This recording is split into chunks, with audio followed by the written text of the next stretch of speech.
What's up? Hey, everybody. We're back with some more Mega Man Zero. It has been a hot minute, but I finally finished all of the Metroid games I actually have access to. So, we're moving on to something else, but, yeah, I love these games, so I'm gonna come back to them. And we will see how we do. Because I want to keep getting better at them. I really enjoy them. I love playing them. So we're just gonna play through them.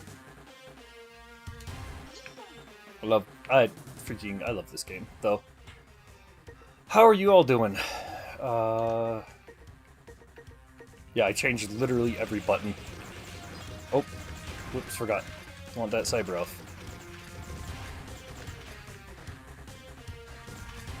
Oh man, I'm not doing well this first go-around.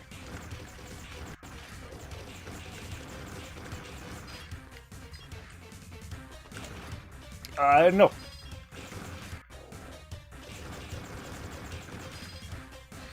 Now we're going back for... Oh no, I missed it. We're going back because, we want to get these Cyber Elves from these, and, one of the things that you kind of have to know is that you can't get the Cyber Elves from a specific level if you get them from enemies. Or if you go back. Like, you can't do it. You have to get them from that level then. Now, there are other things that I don't have to, like going back and getting that one. I didn't have to do it that way. But I don't think I can get it if I come back for Maha Ganasharif.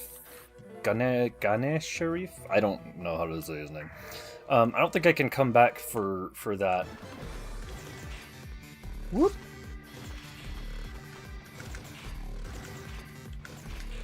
Gotta be careful. We don't want to shoot CL.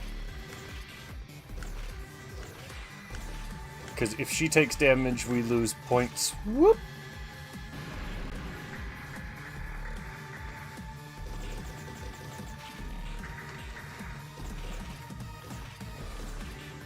Okay, good.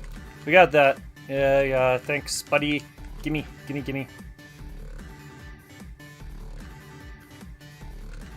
Yeah, don't waste time. Yep, now we immediately do this.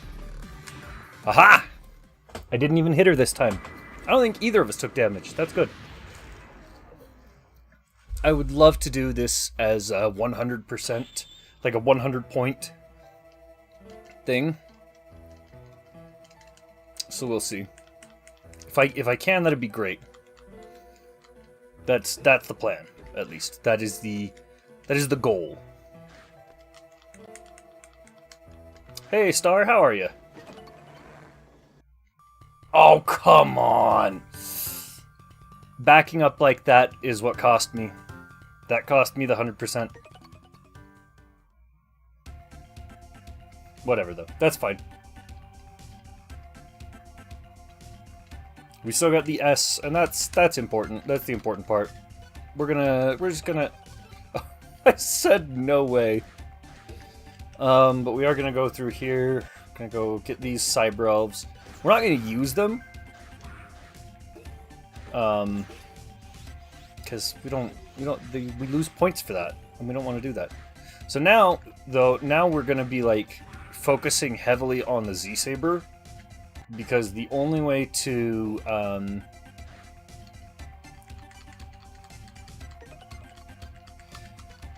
Oh, right. He doesn't give it to me yet.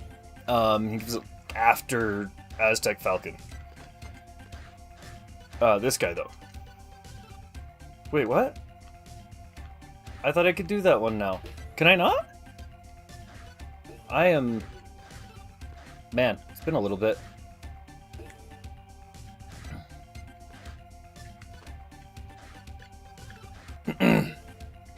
No, I agree. I would love to see a Metroidvania featuring Zero. Like, even featuring X would be cool, but, like, I just feel like featuring Zero would just be perfect. That's not what I wanted to do. wanted to go this way.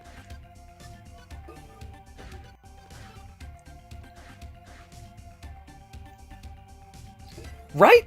Hey, Lufo, I agree. It is an absolutely obvious idea. I don't know why it doesn't exist. I mean, like, we have...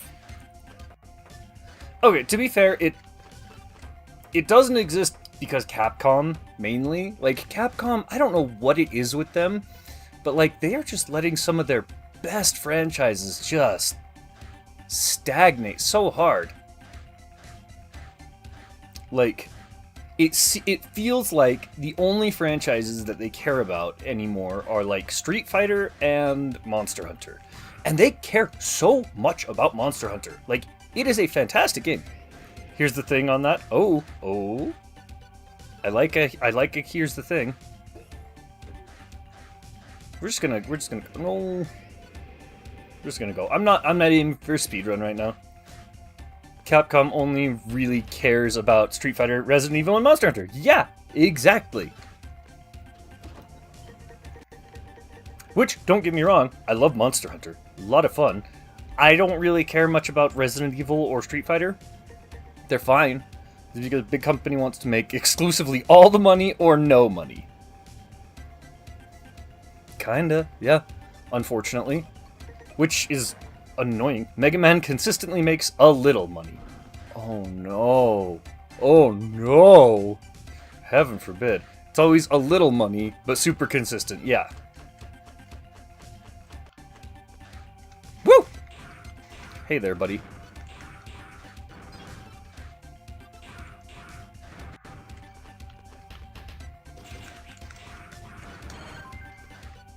Got that, Cyberelf?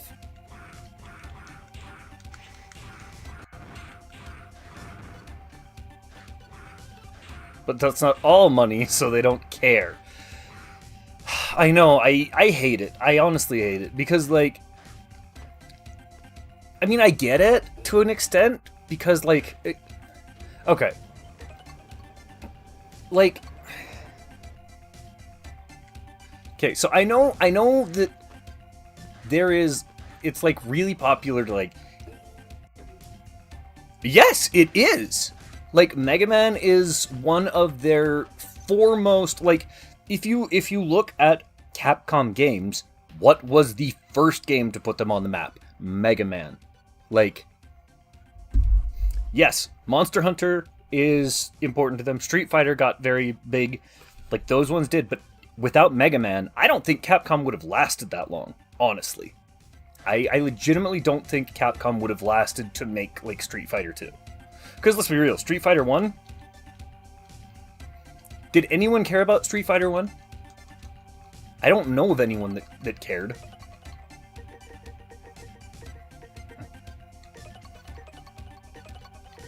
Like, I don't know anyone that cared about Street Fighter 1. Okay. Oh, dang it. Believe that even today, Mega Man is vital to them. Not as vital as always, but still vital. The only problem is I think that people will disagree with that because they haven't made... When was the last new Mega Man game that they made? Was it 11? I think that was the last Mega Man game they made. Let me check. Yeah, Mega Man 11. Yeah, and that's like... Mega Man 11. Not 112. 11. 2018. It's been 7 years ago at this point. 7 years since their last Mega Man game. The heck, bros? The heck? Like, why would you wait that long? It's such a good franchise. I mean, okay. Part of it may have to do with Inafune. Honestly, I don't know for sure. But I know Inafune was a big thing about it, and he absolutely carries the brand recognition. He's the only, like, solo character from any Capcom franchise. Because, like, Resident Evil has multi-protagonists, Street Fighter has multi-protagonists, even if Ryu is, like, the main one, Street Fighter has multi-protagonists. Similarly, Metroid isn't financially worthwhile to Nintendo. You shut your mouth. No, I agree. I get it. But, like... Metroids, all of them sell terrible, especially compared to being Nintendo, everything else they do. I know, and that is so sad. I mean... Like... Having played it now... Like...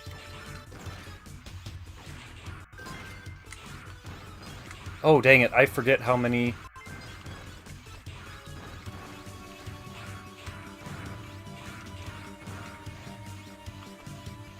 Okay, we don't want to do that one right now.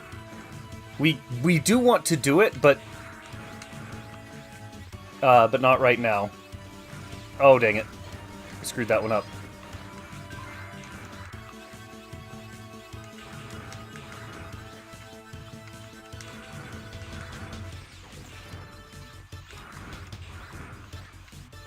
Gimme.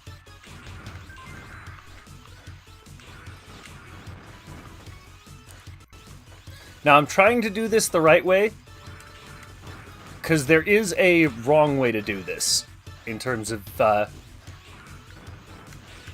Ah, dang it. Woo! I'm terrible. Dread sold the best, and it was barely... Dread sold the best...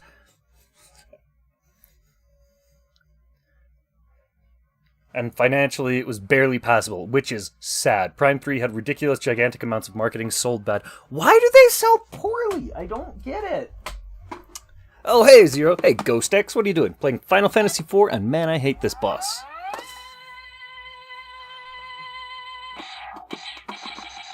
Wait, don't you buffer? Don't buffer! I am shooting. Why? It's hard and it has 2 helpers, and you can't kill both, or it'll multi-shot you. What? That's weird. No, it didn't autosave? ZZX collection sold in the tens of thousands. That is horrible. I mean, the worst thing is that those are some of the best games that are produced by those companies. Like, at least in my opinion. Like, I did terrible this level. I love the Zero collection. I love all 4 Zero games. You know what I haven't played yet? I haven't played ZX on stream. I haven't played ZX in years. Like, why on earth would you not? Higher than any Mega Man Zero individual game sold, but financially still Garbo, only barely worthwhile because they basically just ported them with a little bit of support like the Save Assist mode. Honestly, I would have been fine if they didn't even include the Save Assist mode. Like, it's nice, but... What? No! No. I swung on my sword. I used my laser sword. At least we'll get a Star Force collection, right? Don't get your hopes up, man. I was playing Battle Network on stream, and I played 2 full games, and I had, like, 0 views. Like, the games are fun, but I just don't think they had the following. Definitely, totally, yeah, absolutely. Cause yeah, like I said, like, I was streaming it, and like, I just started this, like, 20 minutes ago, and I've already got like 6 people here, and I had plenty of people there for like the Metroid stuff, woo! But like, nobody showed up for the Battle Network ones. Oh, dang it! Forgot about that guy.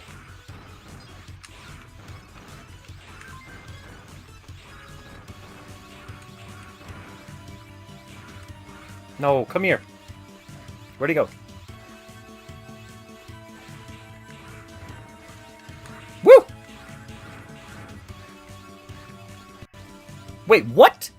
The Battle Network collection has 1.4 million? You're kidding me, right? I mean, maybe they'll just enjoy playing it more than watching it, which is fair. Like, I love the Battle Network collection. I think they're fun. I love the Battle Network games. That's crazy! like, okay, I will say it's not bizarre because the Zero series is very brutally difficult, and the ZX series was the spiritual... Yes, and I think that's exactly what I was saying. Despite Mega Man Zero's excellence, it is by all accounts a difficult series of games. Absolutely. Like, fantastic, but it's a bear. And so, whereas the Battle Network series, like, yeah, it can be difficult, but, like, it's not the same kind of difficult, you know?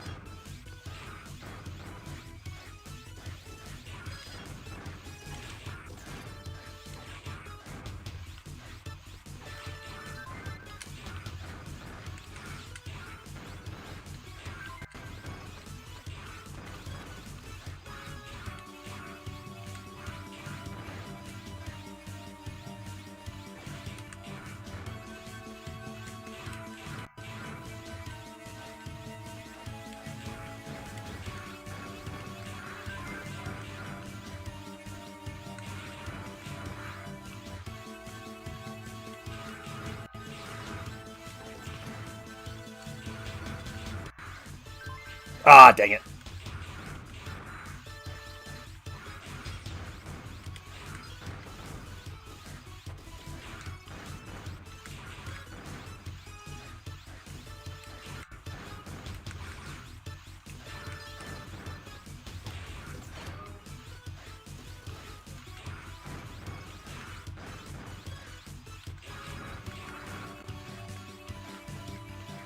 I think I might have not have done it. People don't easily... You gotta remember that compared to the majority of gamers, you are already in the top 0.5% of high skill... No! There's no way. There's no way. People don't easily play hard games. It's what I really learned from finding people playing One Step from Eden. 90% of people, very sadly, don't read and don't want to learn. I will agree with that. There's no way I'm in the top 0.5% of high skill players, though. Like, no. I'm not that good. I would say maybe in the top 10% of total players, but like... Ah, dang it. Whoa, whoa, whoa, whoa, whoa, whoa, whoa, whoa, whoa, whoa, whoa, whoa, whoa, whoa, whoa, whoa. Oh man, I'm... Dude, bad! Remember how I said I wasn't good? Huh, gotta shake off the rust. And also, if you saw my league rank, you would not think that. I've seen some things. I mean, that is valid. Like, I'm not saying I'm terrible. I know better than to think I'm, like, terrible. But, like, I also go to, Smash Brothers tournaments and things like that, and, I play ranked in League of Legends and things, and, like, I'm far from the worst player I have ever seen, but I'm also far from the best. You know? Woo, that was interesting. Whew.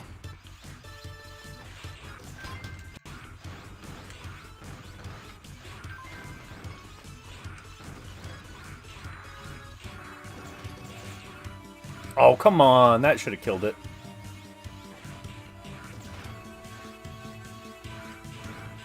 Yeah, Smash Brothers, man. Love me some Smash Brothers. I'm a Roy main in Ultimate, at least.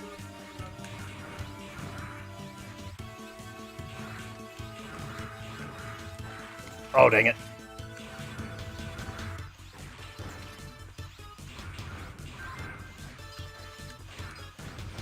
Woo! Dang it.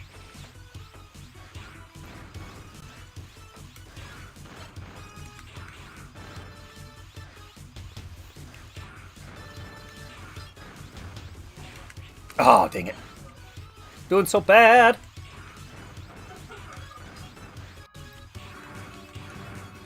Do you play competitively at all? Mega Man Zero kicks you in the balls unapologetically. In my opinion, that's good. You main Zelda in Melee tournaments. Ooh, ooh. I see you're a bit of a masochist. Zelda, not Sheik? Whew. Yeah, that's, Oh, dang it.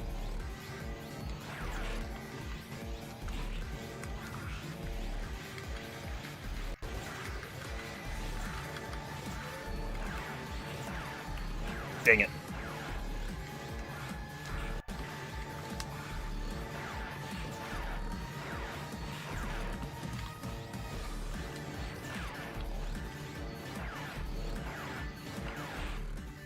Okay, that's not bad. That's not bad. What's irritating especially is that there's proof of a market for very difficult games. Right?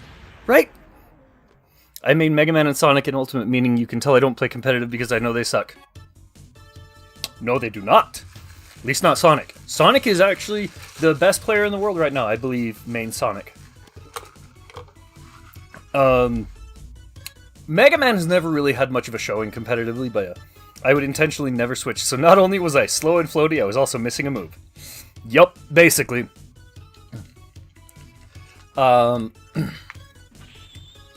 Zelda... I mean, Zelda had some, like, obviously, like most characters, she had some benefits to her, but was definitely low tier. But the thing is Sheik was high tier, despite the fact that she was also missing a move. Ooh, still got the S rank. But we're gonna try it. We're gonna try it for better. I think we can do better. But yeah, Roy's my boy in Ultimate and PM and 4. Mega Man only had a showing. Was it Abadongo? Did Abadongo play? Hold on. Let me see. I need to see this because I don't know. Abadongo Mega Man. Could have sworn Sonic was low tier. He might have been at some point, and he might have been in other ones. If you're going 100p, you got to take under 6 damage. Basically, you can get hit lightly once. Yeah, I know.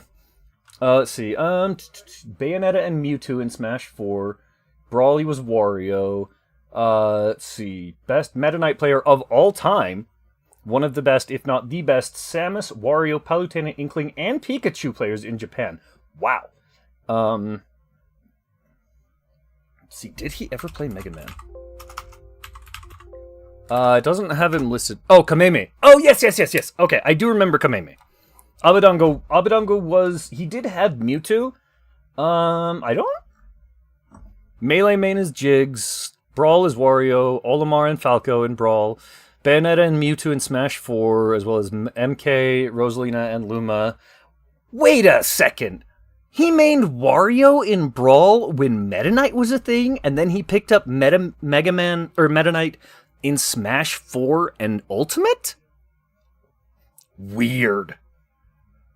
That's really weird. Sorry, if you're not familiar with the competitive scene, Brawl Meta Knight was stupid.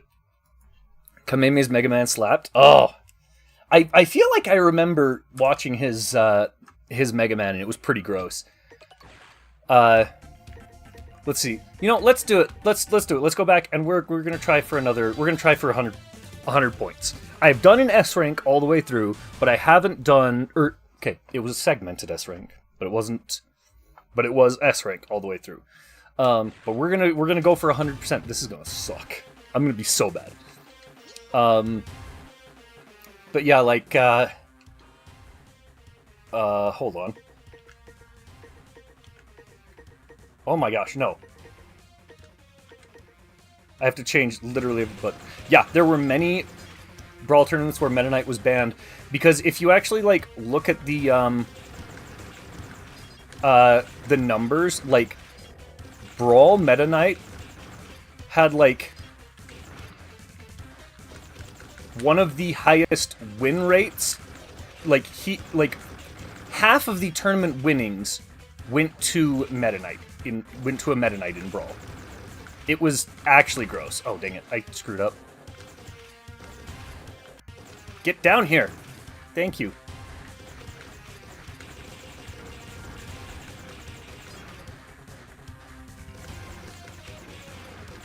Wait a second. Oh. Yep, attack type B is the way. Attack type B is the way, but yeah, I basically changed the entirety of the layout, of the weapon layout. But yeah, he was like 50% of tournament winnings for all of Brawl. And there were multiple tournaments where it was literally top 8 was just Meta Knight. It was 8 players of Meta Knight. It was... And like, that's not the worst thing, because like, it's not like... You one time you saw someone running Type C? That does sound bizarre to watch.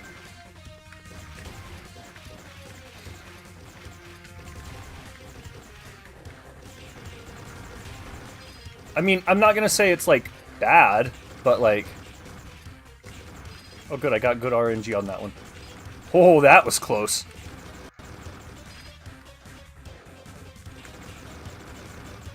No. Leave her alone.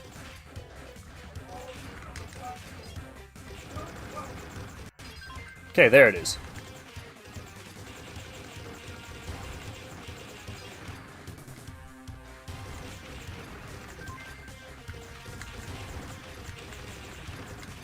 Ooh, extra life. Not necessary, not going to be used at all. In big Brawl tourneys, top 128. I mean, it probably was in a good ones. Yeah, he had no bad matchups, favored against everyone except like 2 characters in which he was even.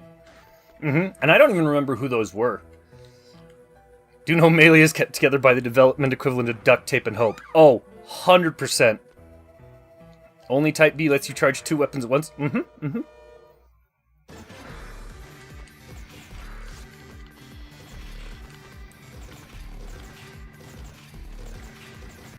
Yeah, no, it absolutely is. Like, if you've ever, like, looked into some of it, like, there's this guy, like, Hugh or something on YouTube who did, like, a Melee is Broken series, and it is abso-freaking-lutely broken. It is so bad. Like, okay, I say it's bad. I'm only meaning that it's bad in terms of, like, Whew, that was close. I think the matchups were Snake and DDD. Yeah, I have no idea. I just remember I still mained Marth in that one. Oh,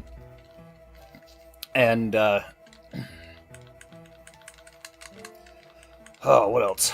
Yeah, I still mained Marth in that one, but PM, when they brought back Brawl, I dual mained Marth and Roy. Because apparently I just can't play non-Fire Emblem characters. Yes, I did it! That's 100 points. 100! That's my first time I've ever gotten 100, I think. Watch a series of someone showing a glitch with every character in Melee. You made Pit in Brawl, arrows were OP. Funny enough, Brawl was the only time, I think, that I had a secondary that did not have a sword. I didn't even have a secondary. Oh, no, not true. My secondary in Melee was Jigs. I was terrible with her, but she was. I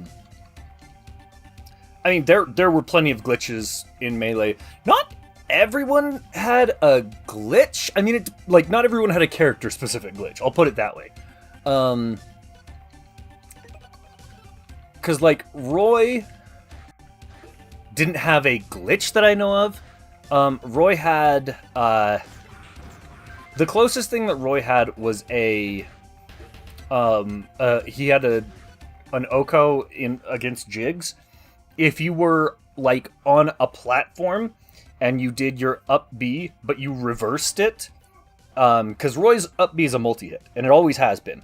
But in Melee, you could hit just the first hit of it, and it had fixed knockback. Like, it didn't matter what their health was, the knockback was the same, period. If I recall correctly, it was like, whether they were 0 health or 0% or 999%, you would do the same amount of knockback. So it would insta-kill Jigs if you could catch them with just that. It was hilarious. Other than that, though, Roy, anything other than a couple of ground moves hit like a freaking wet noodle. It's called A Problem with Every Character in Melee. Oh, and it wasn't all glitches, yeah. Oh, no, that's right. Roy did have a glitch, quote unquote. The way that they worked his, I think it was his dash grab or something. They took Marth's and they just, like, they changed either just the animation or just the hitbox and didn't touch the other one. So, like, there are parts of it where it looks like he actually grabs them and completely misses them. I can name 10 broken mechanics with Smash Ult, Adult Link, and they're all neutral air. Oh, neutral air. Really? What's wrong with Link's neutral air? Like, I play Young Link as my secondary in Ultimate, and his Nair is glorious. Like, it is absolutely freaking amazing. Link Nair beats Villager Tree. Sure, why not? Oh, dang it. Beats Belmont Axe? No way. No way it beats Belmont Axe. Mario can teleport his opponent with his cape. I mean, I don't know about him teleporting. Okay. Beats Samus 99% charged shot. Well, I mean, to be fair, he has also got the shield. But yeah, that's crazy.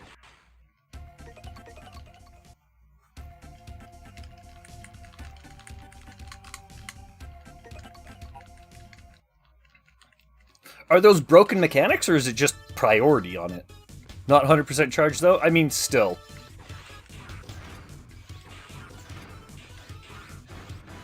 Like, still, the fact that it... Oh.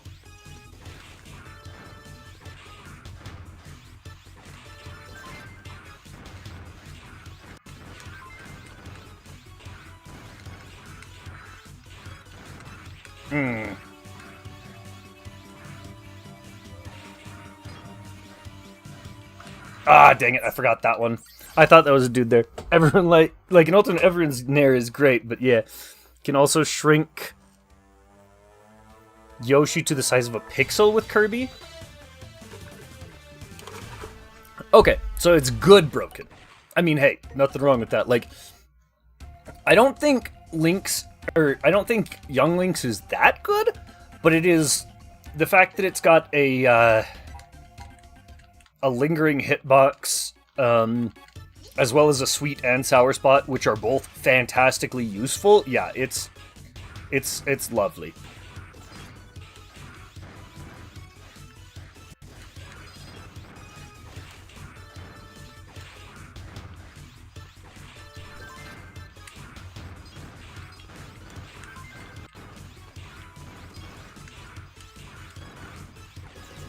Oh, come on.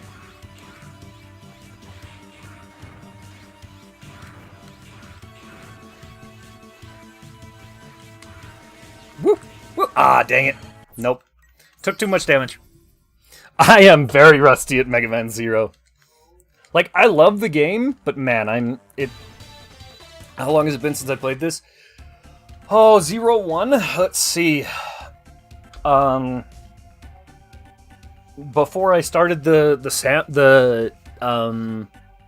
Metroid games, that was the last time I played a Zero game, and it was 04. Still say, instead of just Breath of the Wild Link, each slot should have been different Link design. I mean, they kind of were. The problem with doing that, though, is that if you do it that way... I'm also talking while I play, and so I'm not particularly amazing in that regard.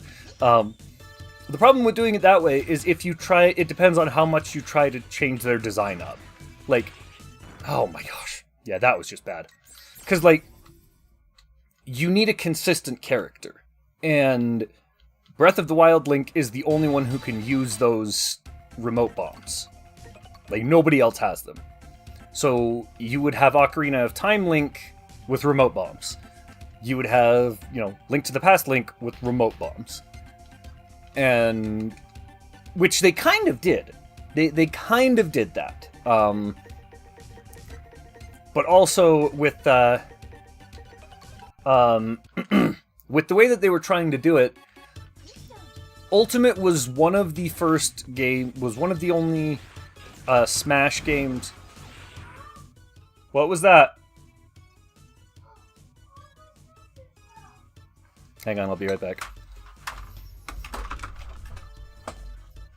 What do you mean all of your stuff just fell?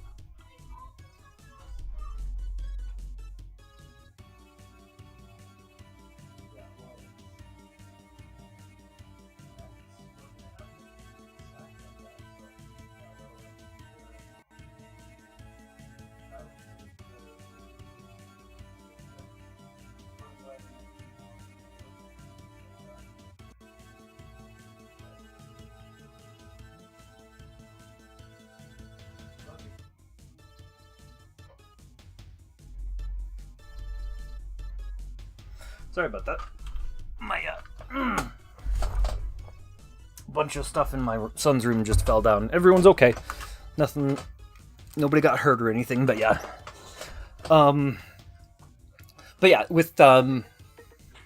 With Smash Ultimate being a game where they were trying to appeal again to the competitive scene. They definitely were.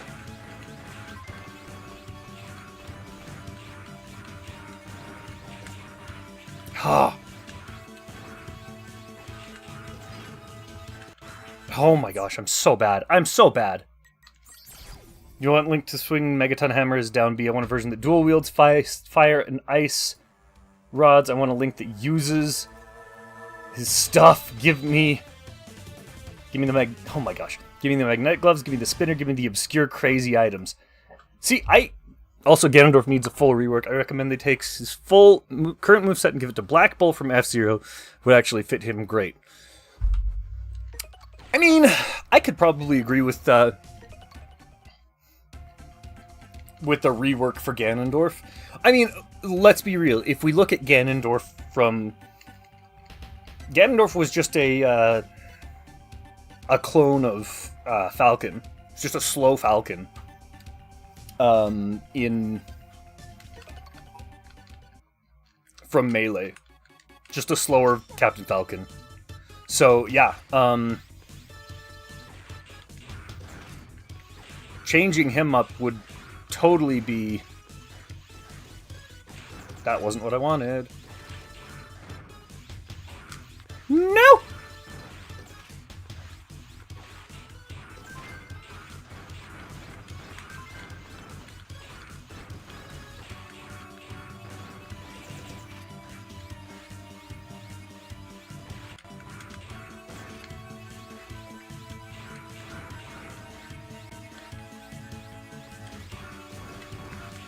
Oh, man.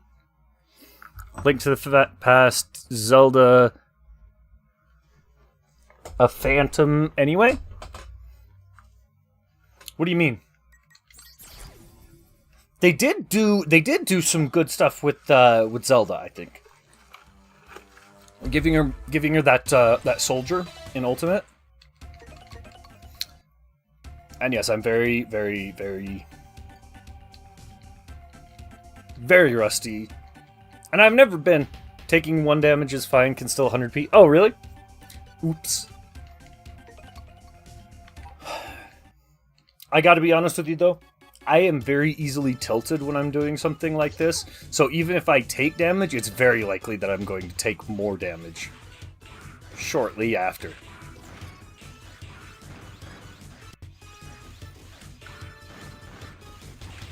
Ooh, that was close.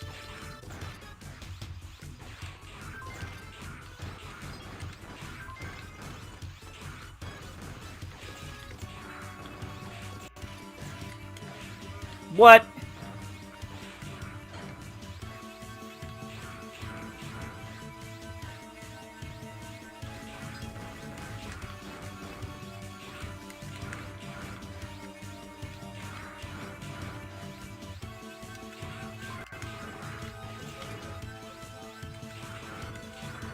Gimme. Thank you.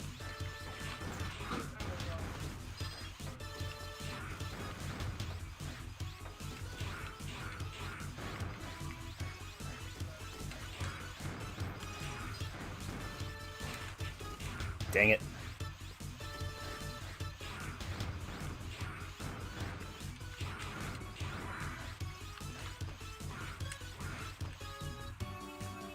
Phantom. Oh, the Phantom is the soldier. They gave her a Phantom as a moveset, meaning they might not have cared about giving each Link remote bomb. They gave Zelda. That's what I'm talking about. Like, they gave Zelda that. Did I take more than 3 then this time?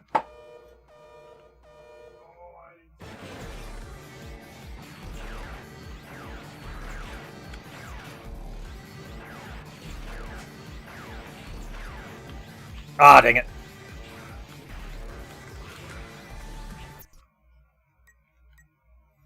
Sometimes less than 8.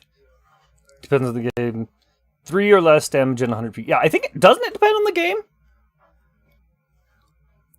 I took 2 so far, and then I took way more. Yeah, I'm bad. I'm bad. They gave her a Phantom as a moveset. So, yes, they gave Zelda, in general, a Phantom. The Phantom Soldier. But what I mean is, like, if they were going to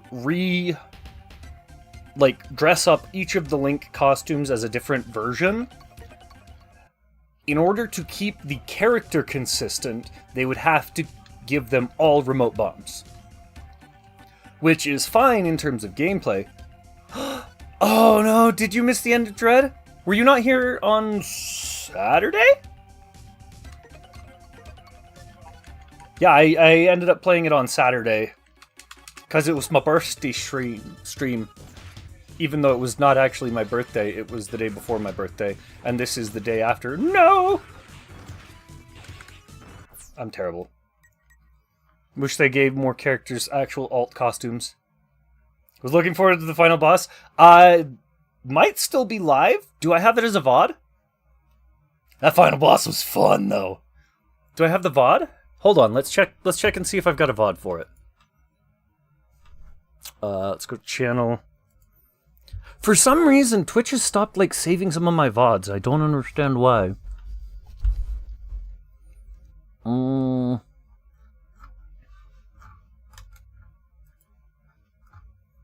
Wait, what is a Ghost Stone?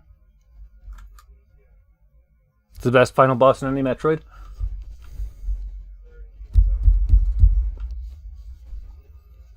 I would have to agree, honestly. It was the Metroid 2 Samus Returns 3DS final boss was also excellent. I didn't play Samus Returns. I played AM2R. I want to play Samus Returns, but I haven't yet because I don't have it. Give Sonic his Adventure 2 gear. That would be cool. The problem is, like, what are you going to do? Like, are you going to... Part of the reason that they have those different costumes, and the main reason they have those different costumes, is to differentiate. In case you have, like, 3 Sonic players. You know? You want to be able to tell the difference. That's why all of the Sonics are different shades. And things like that, is because they want to differentiate enough. And if you just gave Sonic his Adventure 2 gear versus, like, you know, his Sonic Heroes look or whatever, you're not going to be able to tell the characters apart just at a glance. Where is my freaking... Where's the whole channel? Just go to the channel. There we go. Videos. Why is my last video Golden Sun 2? Or Golden Sun? Like, why is my last video Golden Sun? I'm very confused, guys. I don't understand. I don't understand. Is it something? Is it one of my settings? Do I not have it set to... Love Sonic to have more moves and more games? Yeah, no, that is true. Sonic's moveset is, like, spin dash entirely. That's it. Like, you got charge spin, you got spin dash, you got dash, your spin attack, you got, like, and it's just spin ball.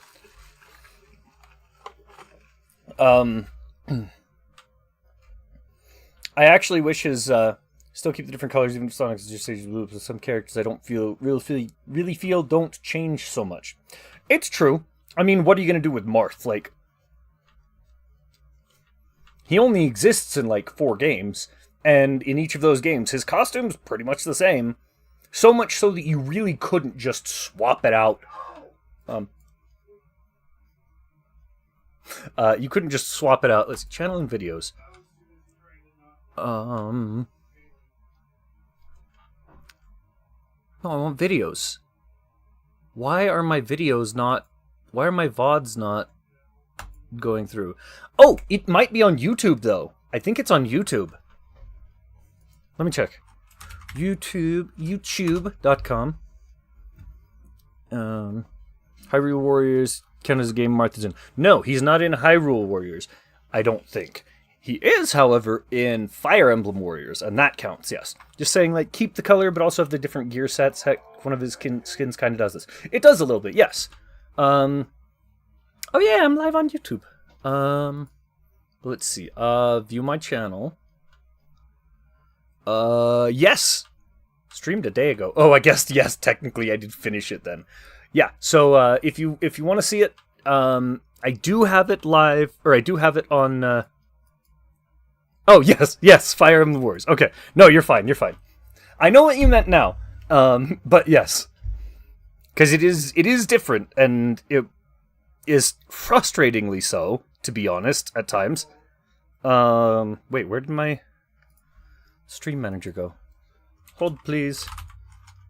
Nope, not Stream Elements, Stream Manager. There we go, okay.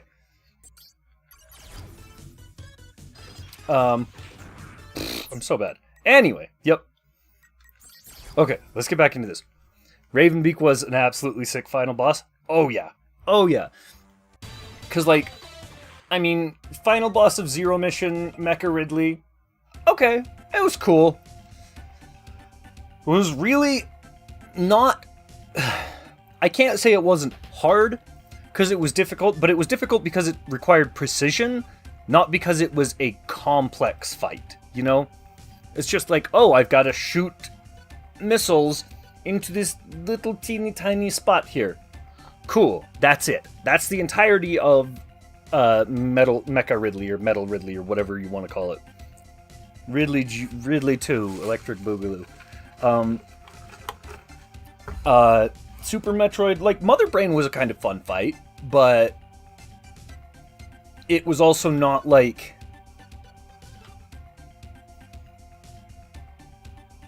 I don't know. It was also not super complicated. An odd note. Yes, I've heard that. A radically different game despite technically being the same game. Like, it's the same story, remakes of the same game, but very different from what I've heard. And I want to try Samus Returns, because I have played AM2R, and that was what I played through on my Metroid playthrough, but I really would love to play... Yes, it was designed to be more spectacle than anything, and it was kind of frustrating if you haven't played through it before, because you just have to tank a couple hits. Period. You just have to tank them. There's nothing you can do about it. So if you don't have the health to tank those hits, you just lose. And that kinda sucks. Like, I get it, again, spectacle. I get it from a spectacle standpoint. Like, it's supposed to be like, oh, you are not strong enough to beat this. You get saved by Baby. You smash them. Like, then you know, Baby saves you, drains Mother Brain, gives you your power-up, and then you just wreck face. And that's cool. That's very cool, which is kind of similar to what happened with Ravenbeak. Was really fun. And then, I didn't play Samus Returns, and I didn't play OG Metroid 2. I tried, believe me.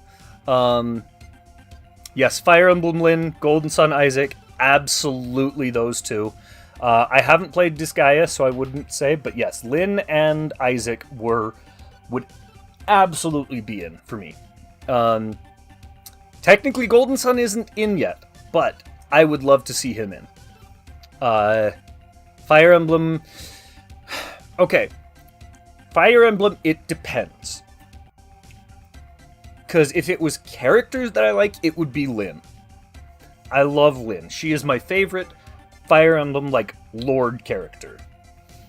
With the exception of Roy, but I really only like Roy because of Smash Brothers, because I haven't even played his game. But if I was going for, like... What's the word I'm looking for? If I was going for, differences, it would be Ephraim. Ephraim from Fire Emblem. Because Ephraim is freaking amazing, and Sacred Stones gets, like, no love. And he is different enough that... Oh, what? Excuse you. You would delete Lucina and Chrom? Yeah, me too, honestly. They shouldn't even be there. Yeah, we have no Lance user. I would say get rid of Lucina and Chrom, put in Ephraim and Hector. Please give me Ephraim and Hector. We technically have a Lance user if you count Byleth, but I barely count Byleth. And if you really don't want to add another one, just get rid of Ragnall and give Ike Irvon. Like, come on. We've got axes. Yes, please, Hector. Oh, Hector is amazing. No, I would love to see that. And then you would also... No one counts Byleth. I know. I know. But, no, and, like, if you got rid of...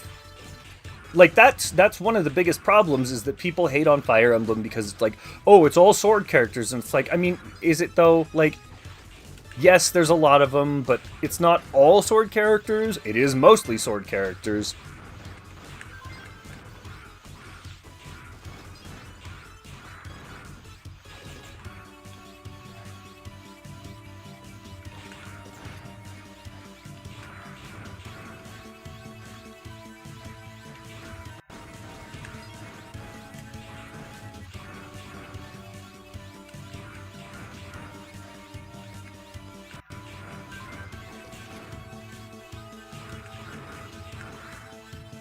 Gimme!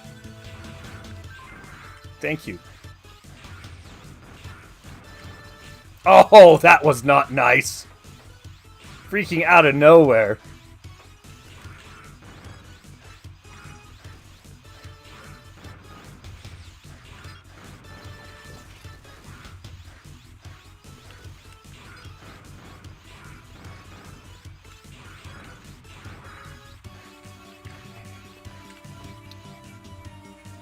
Ooh, Vati. Yes, a new character from each existing one. Don't really count Corrin, but that's because I don't like Corrin. Well, let's be real. Corrin's not amazing. Sorry, I am trying to read these, but I'm also trying to play through the game because I know you're all here for gameplay as well. Woo!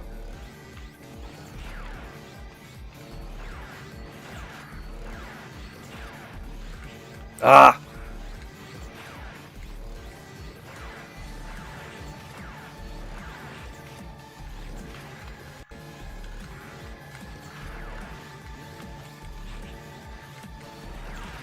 Dang it. Oh, that was close. Mario. Kamek would be neat. Yeah, Vati would be nice. I loved Robin's character design. He was actually my third in... Smash 4? What's good in Metroid? A notable Metroid character. We already got Ridley. I don't know, Kraid? Not Sylux. He's all hype. You just play a Metroid. That's it. You just play a Metroid. Okay, that's not bad. I took too much damage. Who's Sylux? What's he from? Yeah, I mean, absolutely you'd get Shadow. I wouldn't put X in, though. I wouldn't put X in just because we've already got Mega Man. Why would you put Mega Man Part 2. I mean, yeah, give me a straight-up Metroid, just... Ice Climbers will hard counter you. Oh, Silex is a bounty hunter from Prime Hunters. Oh, okay.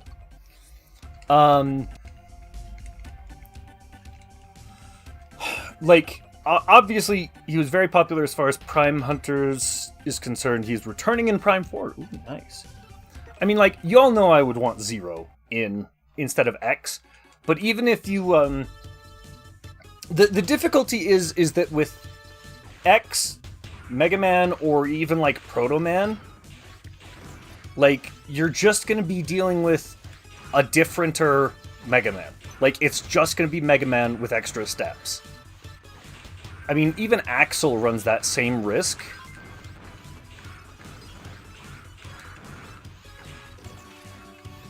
And, I mean, Axel would be the only one that I would be like, yeah, I would let him slide, if I were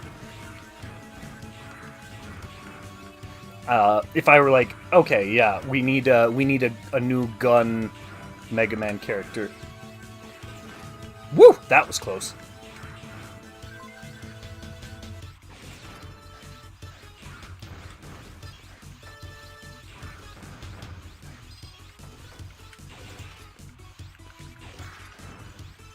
I wonder if I can get that before... I don't think I can.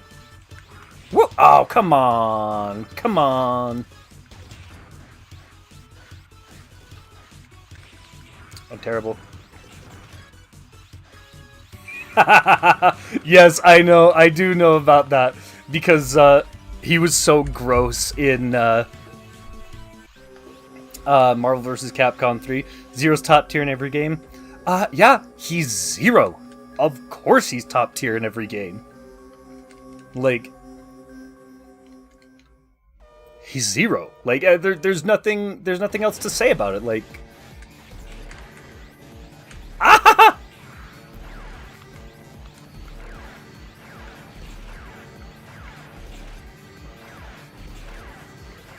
Ah, dang it.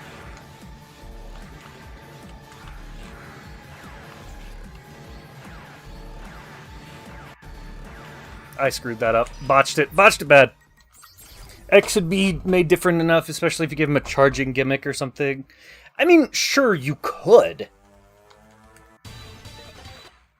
And, like, it could be, but X is also one of those things that, like...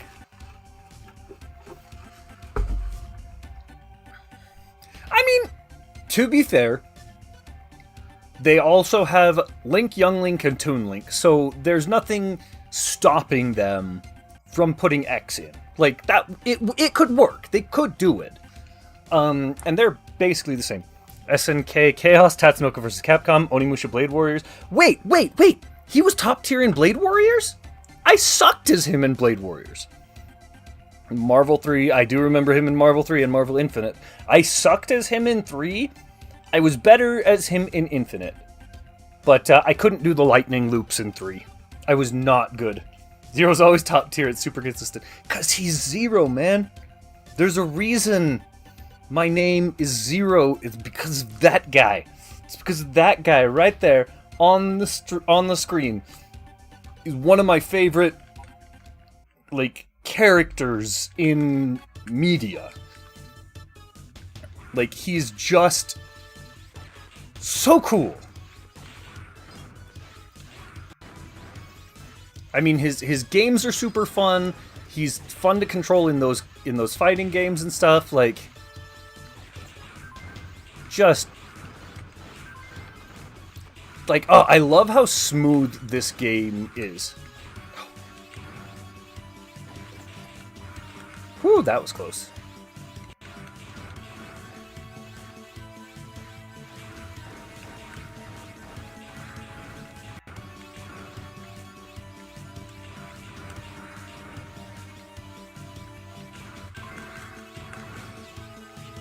Oh, man. I'm so bad. Also, he's a sad boy. He wasn't always a sad boy, but yes, X4 and X5 and after, he became a sad boy. Which, let's be real, who doesn't love a tortured character? Who does not love a tortured character? They're great.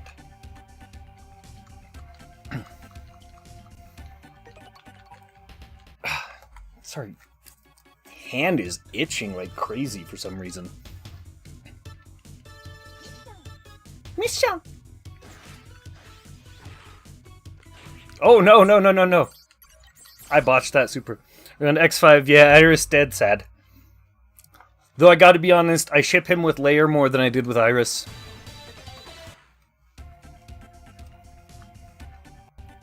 I mean, mainly because Iris is dead, but... you know. Also because they didn't really, like... to be fair, you got the same amount of time. Oh, in X3... Yeah, no. X1 through 3, like, he was... Well, X1 through 4, he was always like this bro. Like, he was X's bud. Like, he was his mentor, but yeah, he was like...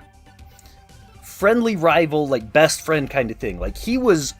And he was super stoked to see X getting stronger, which was also amazing to see in him as a character. Like, he was a rival, but he wasn't a rival that, like, was like Kaiba or Gary, who gets all, you know, pissy because, oh, you're better than me, I don't like you.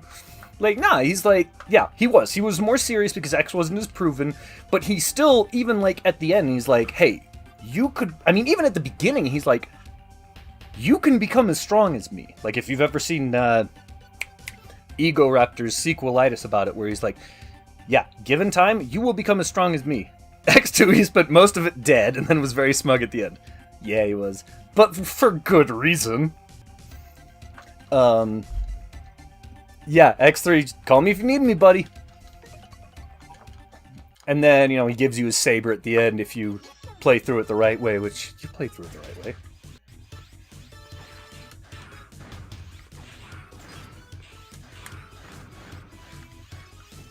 I mean, I call it the right way, but... What? Oh, dang it. Oh, man, I suck at that one. I'm so bad at that. But yeah, X4... Because, like, in the... X4 is really where his personification kind of, like, was linchpinned. Because, you know, he beats the level and he's just like, yeah, turns around and gives you a thumbs up, like, we got this. And then, yeah, X5 and beyond, it was his little, you know, stoic turnaround. And I was like, yeah, that's cool. You know what? You're all gonna hate me. First X game I played, X6. Second X game I played, X7. It's one thing I really like about Marvel Infinite having a team of X and Zero. You can have X or Zero on teams with their characters. It's very clear they thrive with each other, and while they can use other stone, they really want the Soul Stone to keep each other alive. It does. Oh, that was my team. Like, I didn't know how it was supposed to go. I didn't know what team Zero was, like, best on, but I was like, it's Zero and X. I'm not breaking up that squad. It's the bros. Like,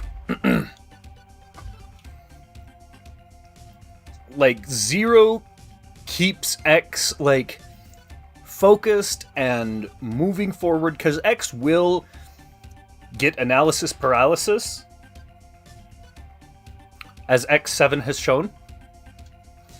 But, like, you know, X is part of what keeps Zero cheerful, because he's got a friend. Like, a big thing about the Zero series is he doesn't have friends. Like, CL, like, until 0-3, it's not technically an optimal top-tier team. It's really, is it? Huh. I didn't know that. I'll have to check it out, because when I played Infinite, which I played a decent amount of Infinite, I got top 32 at GTX in Marvel vs. Capcom Infinite. We'll ignore the fact that I lost all of the games that I actually played and had 2 DQs that got me there, but top 32, baby. Let's go.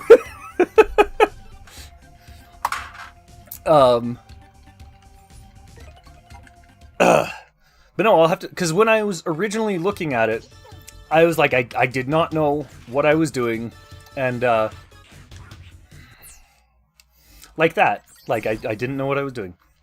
But I was trying to find like combos for that, and all I was finding was 0 combos or X combos. I wasn't finding like team combos for the two of them. I was finding plenty of 0 combos for like other characters, but not with X.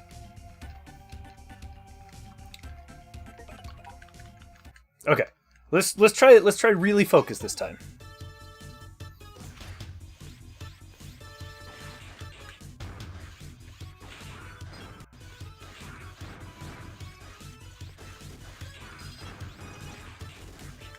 Gosh dang it, I'm so bad. Because you can try and tell X and Zero they're only A tier, but just try and stop them. I mean, yeah. They're S rank hunters, man. They will get there. For sure. That was around the time when I was looking at building my own fight stick for games like that. Didn't really get there, but gosh dang it. Okay, I need to get that timing right. I need to get that dash attack timing right. Just for speed's sake. Like, it doesn't actually... I don't actually need it for the... to beat the level. Very run into the first thing. Many wow. Hey! Just because it's true doesn't mean I need to be called out about it. And again, I am trying something new, because normally I just walk slash. I just shoot and then walk slash. Or stand slash. But I am trying to increase the speed by woo!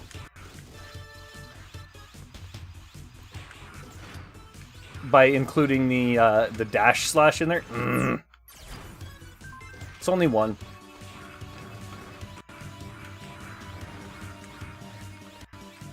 Ah, yeah. Get out of here. I'll threaten you again with my saber.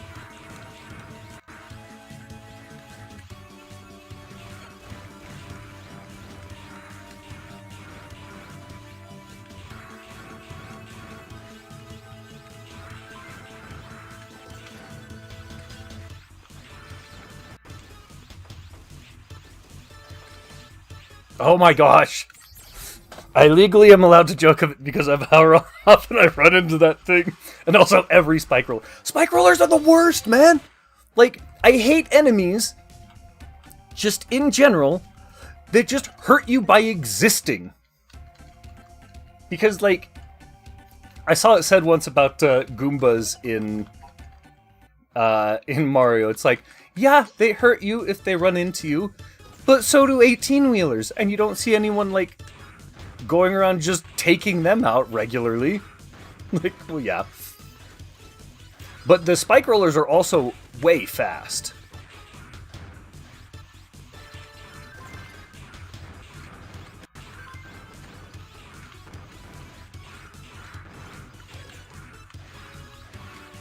Ooh, that was close. I don't know if you've noticed. I've certainly noticed that I say that a lot. Ooh, that was close. Ooh, that was close. But only because it is.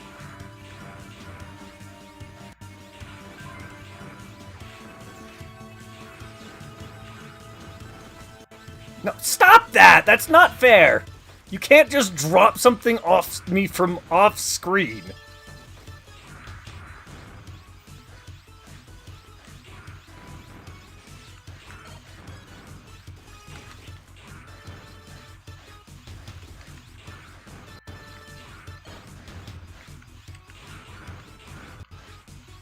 Gimme.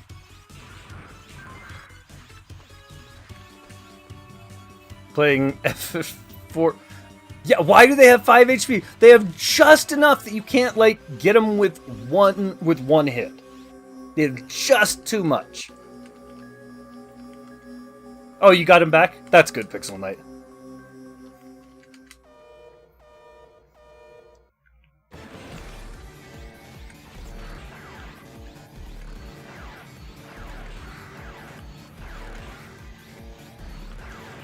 Oh, dang it.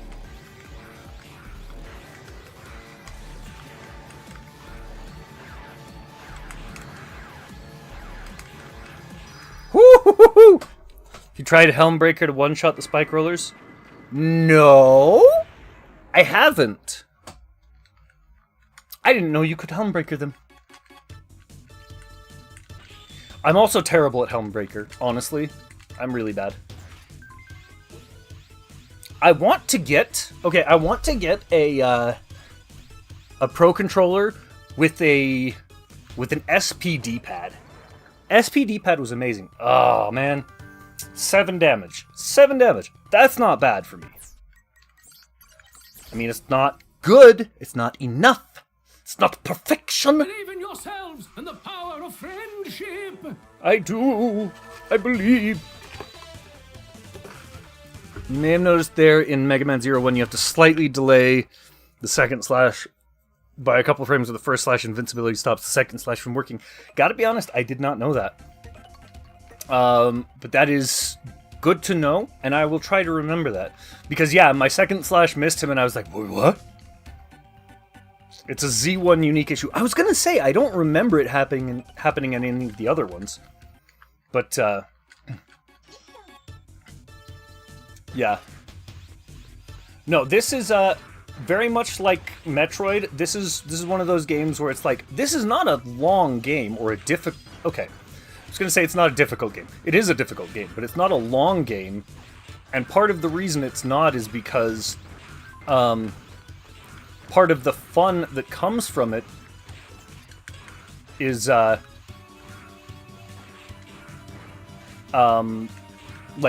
re-going through it once you know everything.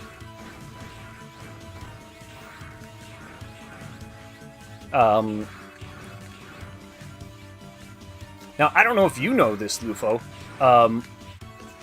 but there's a reason that I'm. Oh my gosh, that was terrible. There's a reason that I'm doing things the way that I'm doing them. Try Helmbreaker on a couple of enemies. It deals 5 damage. Okay. I will try that then.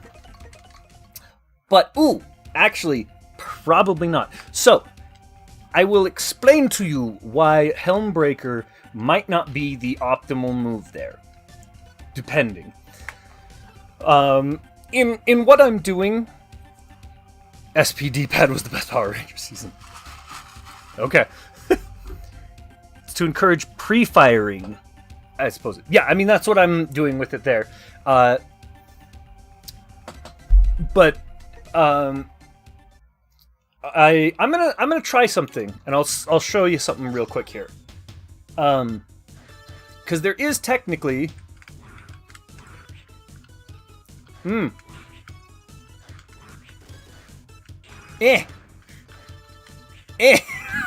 It's so bad. Z2 Frisbee. Oh, are we talking?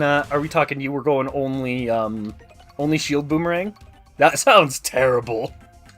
That sounds very not fun. I can't do it right now. I'm not that good. But the reason is because Z1, you might not. A lot of people don't know, but Z1 actually handles. Dang it. The experience in a slightly different way than a lot of people understand. So if you spend most of your time, like, jump attacking, it will level your jump attack. And so you're more likely to get the spin attack, the jumping rolling slash, rather than, like, the charge slash or the double slash or the triple slash. Oh, I'm not gonna make that.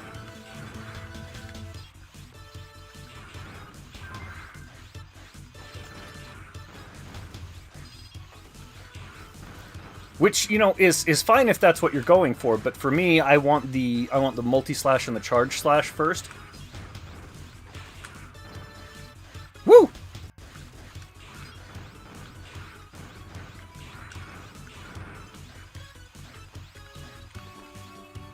Oh, go away, Math Kagagrosso. No, go in. I miss that, though. That is one thing I miss from Zero, or from the X series, is when you could, like, air dash in, and your hair would just, like, behind you, because it was really cool. No, that's what I'm saying, is, like, the rolling slashes were not super amazing in this, and so, if you're not careful...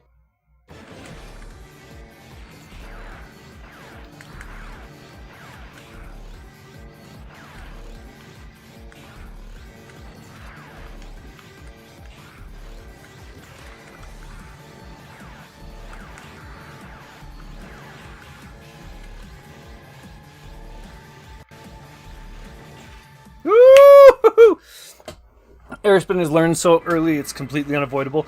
It is, but it isn't. So, it's learned based on how you do your attacks. Eventually, you will learn it if you're working on leveling. But if you focus on your ground slashes, you'll level those up first. If you just mash, I like how I'm pushing this button, like, whatever. I only have several hundred hours of Mega Man Zero, not several thousand, so I can't optimally utilize Z1 air spins. Yeah, scrub. Get good. I don't even think I have several hundred hours. I have probably several dozens of hours, and that's it. When does it stop scoring your time there, I wonder? Is it as soon as you beat... Nope, go back in. I assume it's as soon as you beat the boss. 100 points! We got 100 points! Yeah, I'm bad at air spins. I remember liking them in the X ones, because you could, like, shred and, like, shave off health. In, you know, just, like, because it didn't proc their timer stops as soon as the boss dies. That's what I was assuming, but yeah. Also, it took me far longer than I would like to admit to realize that his name is Servo. Servos. Like, it took me way too long to realize that that was a joke. Look, there it is. I did a Helm Strike, guys. You officially own a Kamen Rider belt. Nice!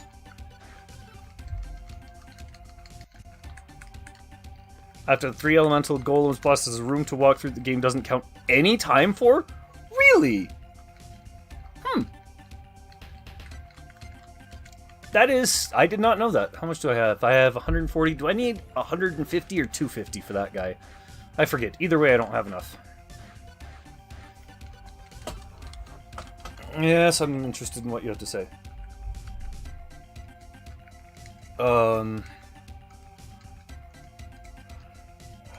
No, not at all.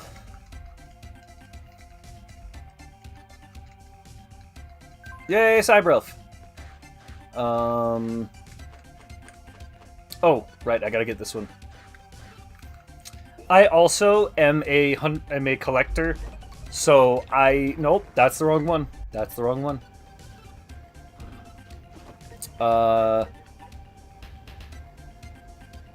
Actually, I mean, I could do this. Oh, I need to do it anyway.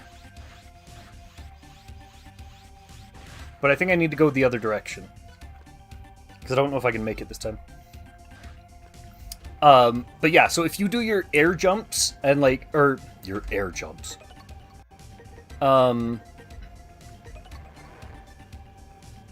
Actually, is rolling slash like on the ground? No, it's garbage on the ground, honestly. Because like it does so little damage that you almost always get hit before you can kill anything. Like maybe you can kill the Pantheons. Like the base level Pantheons. Maybe. So Z4, it's completely useless. Z3, it's Z1 to Z3.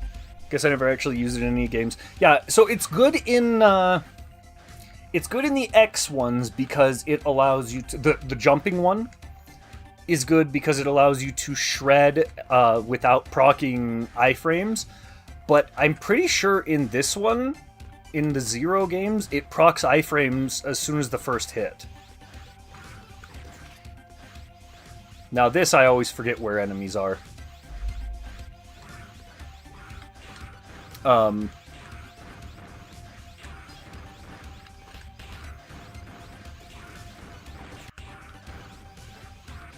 I say, and I actually am doing really well. Eh!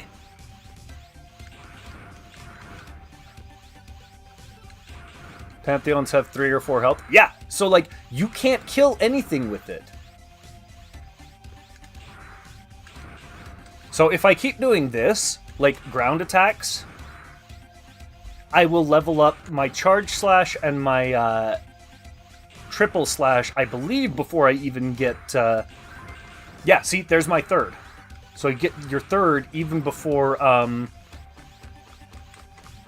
your air. Your air one. Depends on the game and what type the elect hand pantheons... Oh, really? Dude, the elect hand pantheons suck. I hate them. Gimme, thank you.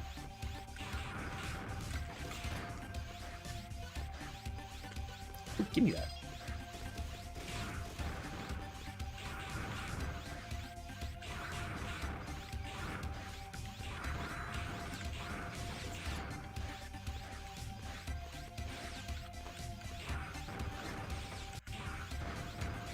Woohoo!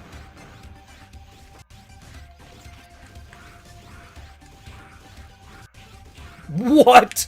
That's not how physics works, my dude.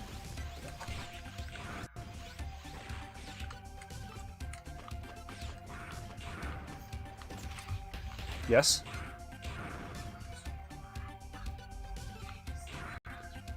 Yes, I'm sorry. You can close my door.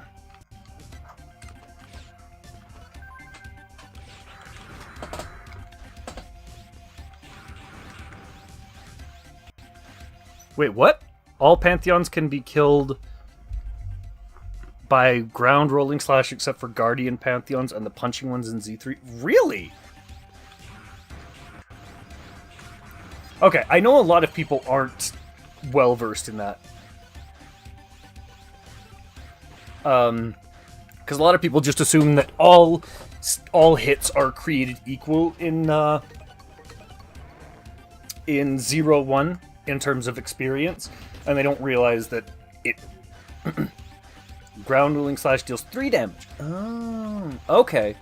So then, as long as you know where they all are, then yeah, that's pretty good.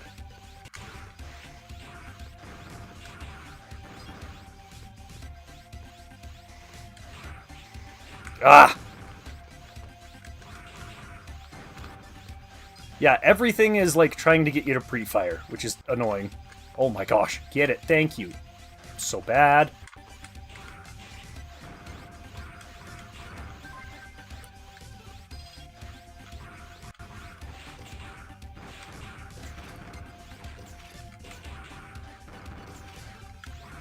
Whee! I got all of them, right?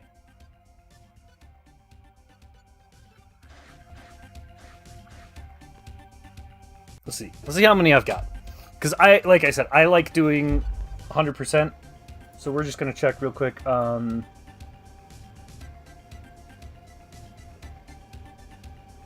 Control T. We're going to go MMZ1 Cyber Elf. There's a guide. I know there is. I'm going to go back to the resistance base now. Where is it that I go? I think it's ZX Maverick Hunters. Do you get the Cyber Elf from where you spawned in? I'm pretty sure. Intro stage. It is Clockpa. Yep, there's Clockpa. Stocku. Stockchew. And Nuppy. Yep.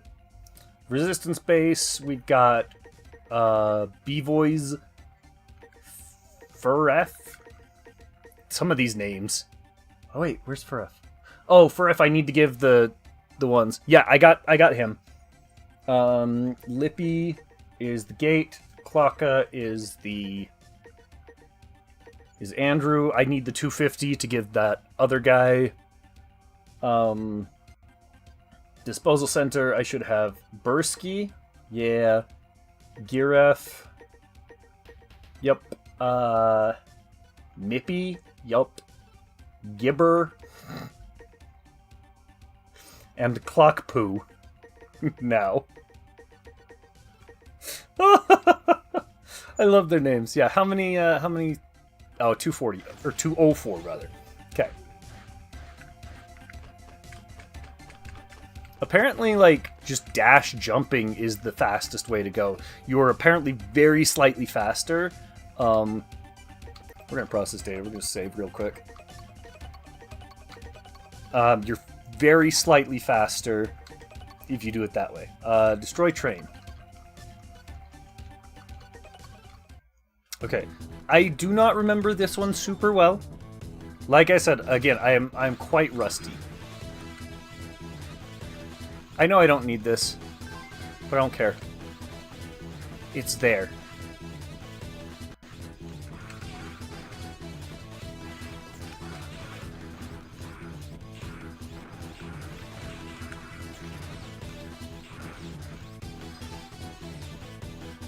Oh, come on.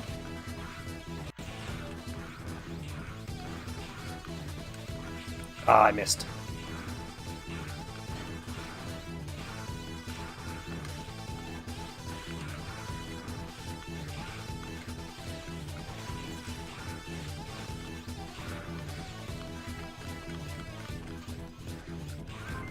Oh, who do I need here? I forget which ones I need here.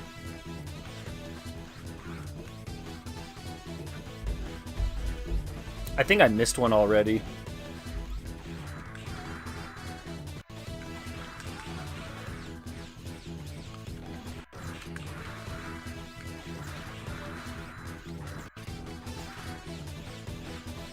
Oh, dang it.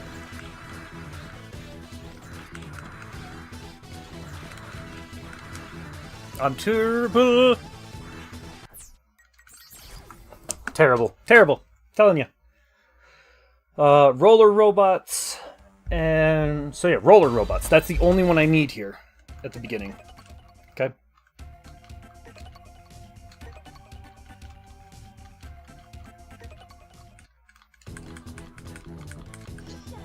Wait, who's the boss of this one?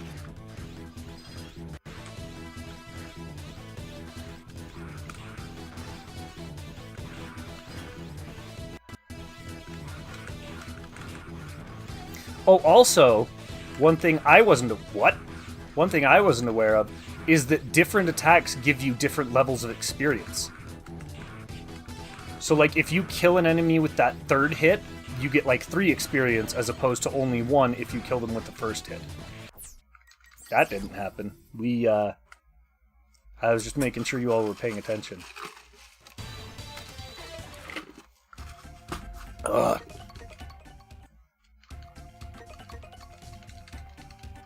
Like, I didn't know that at all. But yeah, if you kill enemies with the third hit... Is it if you kill them or if you hit them? Of your combo, you get more experience for it.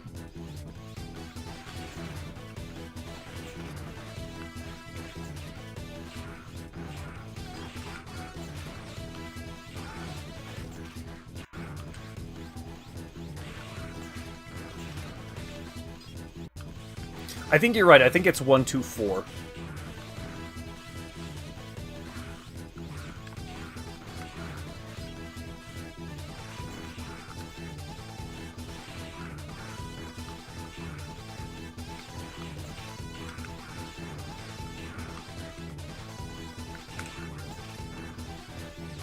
Yeah, I knew it.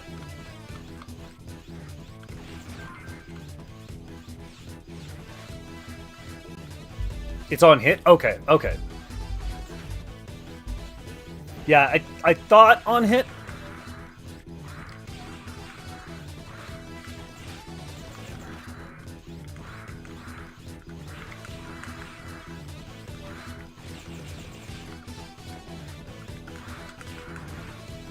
Whee!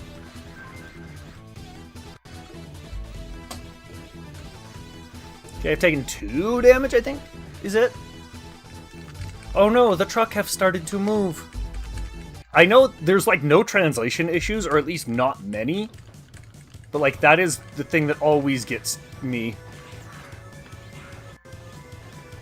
No! Ooh.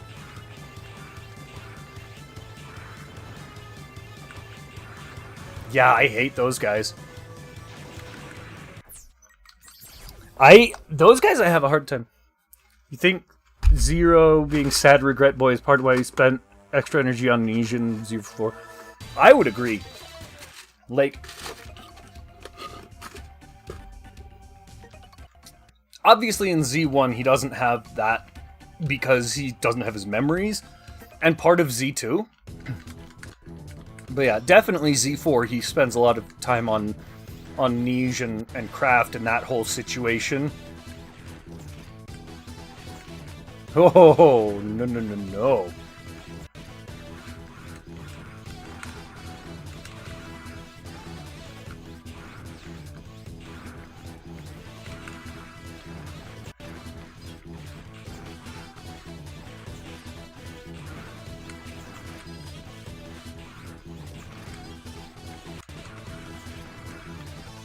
Whoo, that was close. No!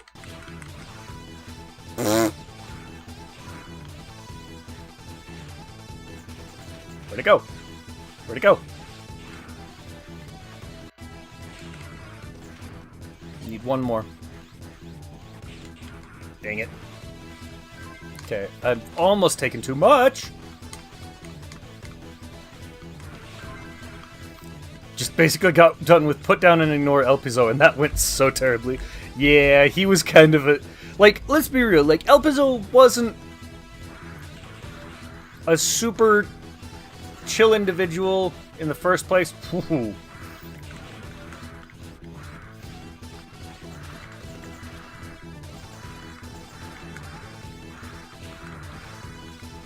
Okay, stop!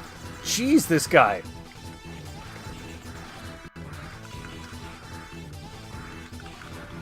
Man, that guy was really... That time he was really all about, like, just slamming away with that chain. Thankfully, Kraft went on to found a successful mac and cheese company. I mean, yeah. Kraft macaroni and nuclear warfare. Oh my gosh.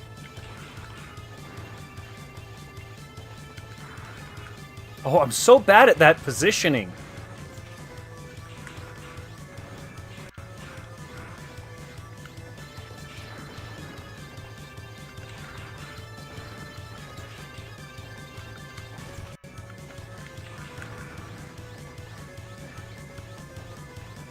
Come on.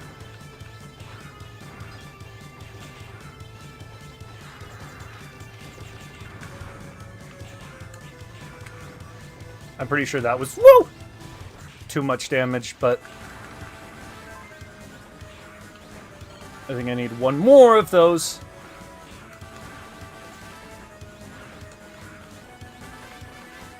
Oh my gosh. Is it not them? I think it's the hand dudes. No, Zero made it worse. Zero made it worse. He did. Because, like, yeah, he's not wrong in what he told him at all, but he definitely wasn't particularly tactful in the way he did it. And he was very much, like, standoffish about it. Like, because, I mean, even at the very beginning, like, Elpizo tries to shake his hand, and Zero's just like,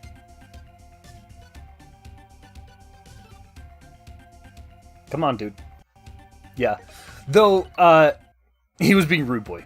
Though, if you read, or listen to, rather, the, like, audio thing, apparently Elpizo was already cracking at that point, and there's not much Zero or anyone really could have done.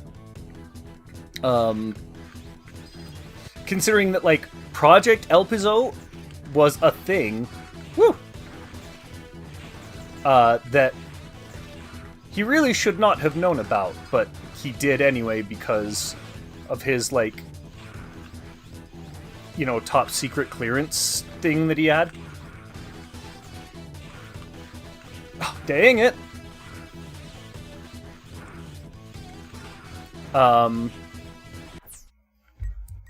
Yeah, it was bad. It was bad on his psyche. Like, he really should have at least done that. Like, I'm completely on board with him being like, yo, Neo Arcadia, don't mess around.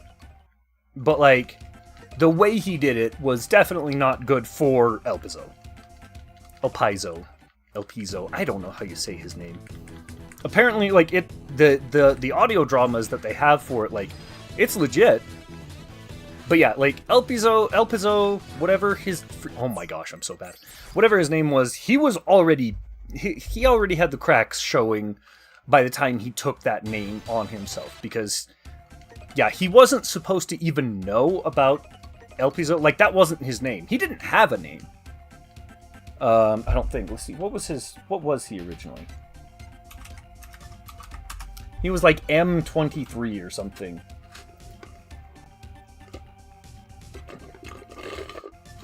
El Piso.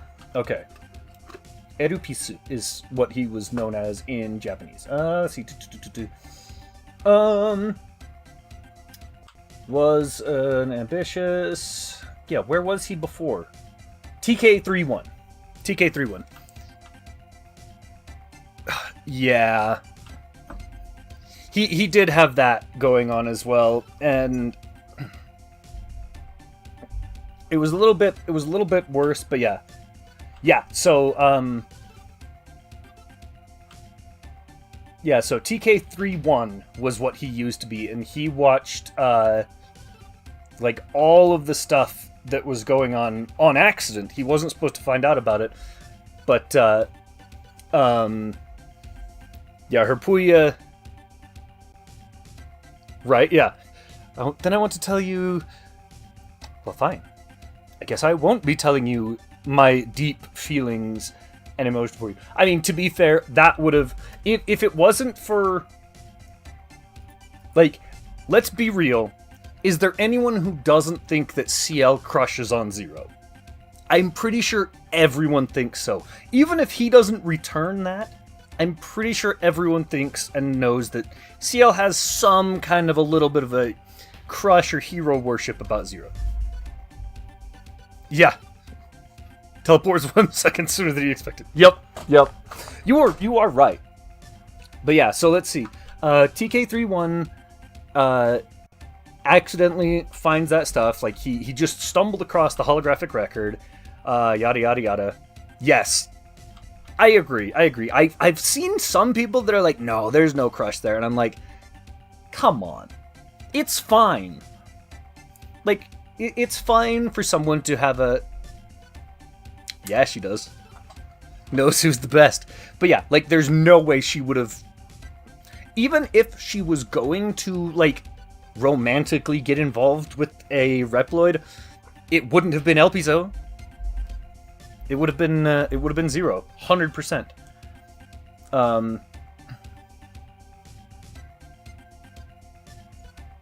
Yeah. Yeah, like... El Piso had a bad situation going.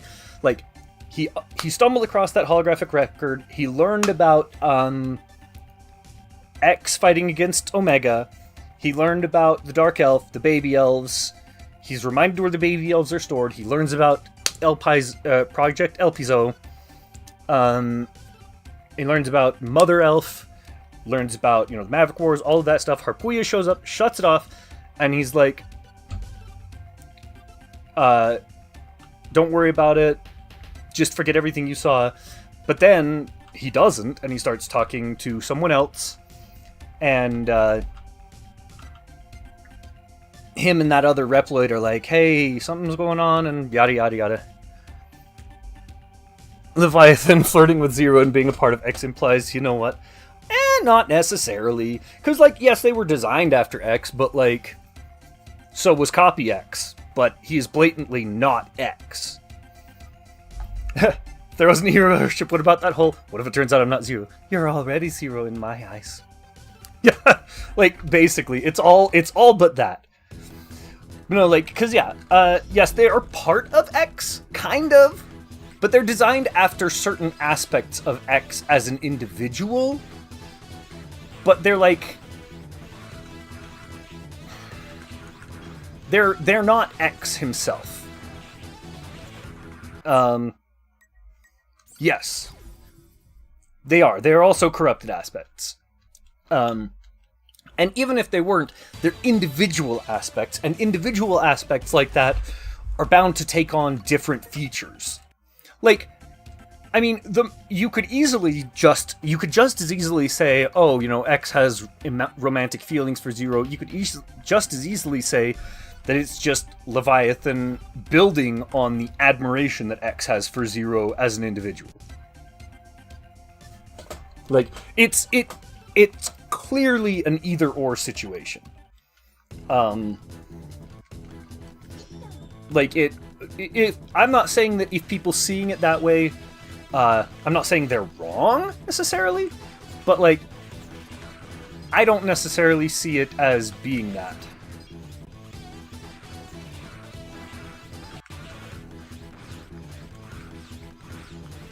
Come on. Nope. Nope. Look at me. I'm so good.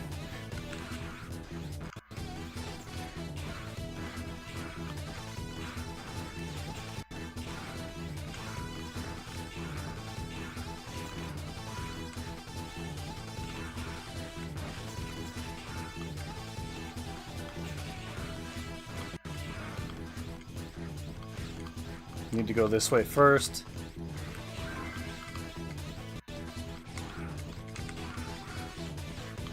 Ooh, that was close. Ah!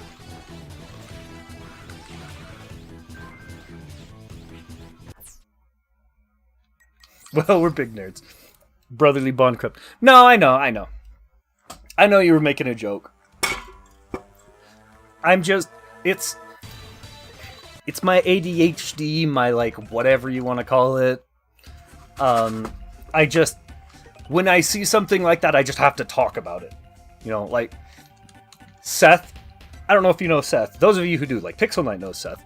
But Seth has said once to me, he's like, I don't understand it. Like, he's like, I admire that you can just go. Like, you don't have a bunch of talking points for your stream or anything like that. You just... He's like, for me, I need to have, like, a list of, like, oh, this is what I want to talk about, so that I don't, like, lose track of it and stuff like that. And I'm just like, yeah, I just... Stream of consciousness, I just go. And, it's just that. It's the ADHD, like, whatever. That, Ooh, that was close.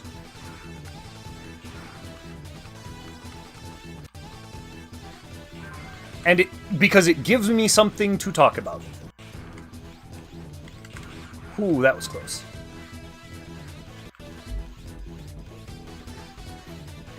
And they also use it to claim X is suicidal because Phantom.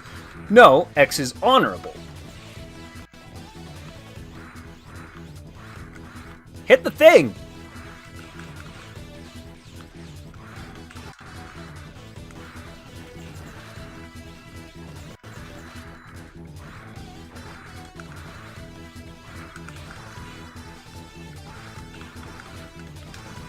Leviathan's hot, I ship it. Same. That's why I ship Layer. That's why Layer over Iris. I'm only partly kidding. It is, like I said, it's honestly partly because Iris dead. Can't really ship that.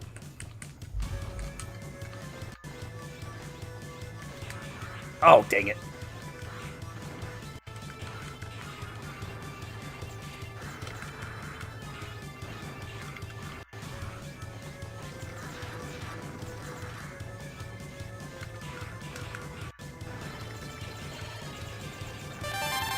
Hey, I got a thing! Oh, you came from Geeks, Freaks, and Video Games Discord. Nice! Okami Ryu, thank you for the follow. I am doing so bad. This is my least favorite part of the map, though, by far. I'm so terrible at these guys.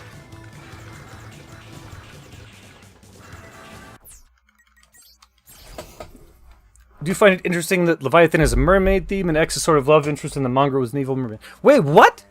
Yes, Splash Woman was the only female robot master. That is also true.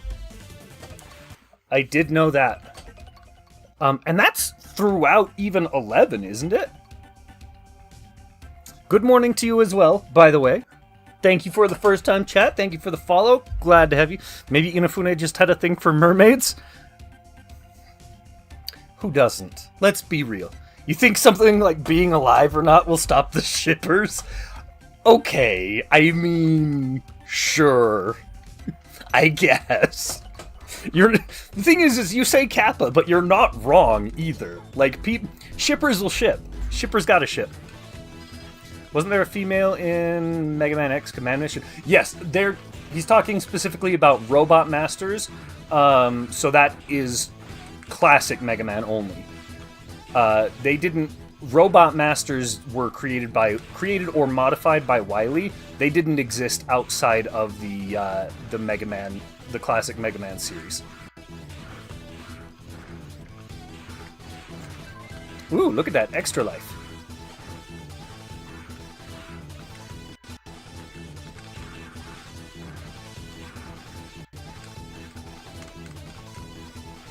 Faram has a whip but isn't a mermaid. Still, maybe Inafune is into multiple things. I mean, who isn't?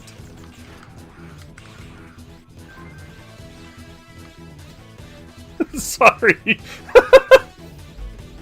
Yeah, like, no, there were females in multiple Mega Man games, but we're talking specifically about the robot. Oh my gosh, the Robot Masters, which are made by they're the bosses of the classic Mega Man series, the ones that were made or modified by Wily and turned bad. Cinnamon Marino Thurum, does Operator Nana count? She's pretty niche. Operator Nana? Wow, I don't even know who that is. And Cinnamon and them were good, right? Like, that's the thing, is Robot Masters were specifically bad guys. They could only be bad guys. And were there any female, like, Maverick bosses? You had Storm Eagle, Chill Penguin, Launch Octopus, Sting Chameleon, Chill Penguin, Nana. Oh, Nana is your operator helper in X Command Mission. Very generic helper. Yeah, I don't even remember her being named, honestly.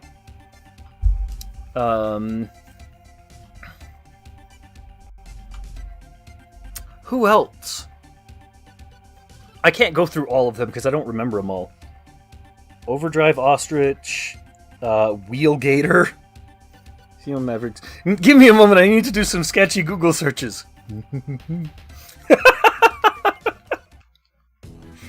Never played the originals. Anti-Warrior Mega Man, then Star Force was the most you've seen of them. Okay. And I think they might have changed that up in there.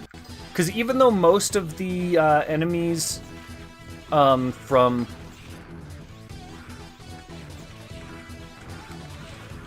Woo!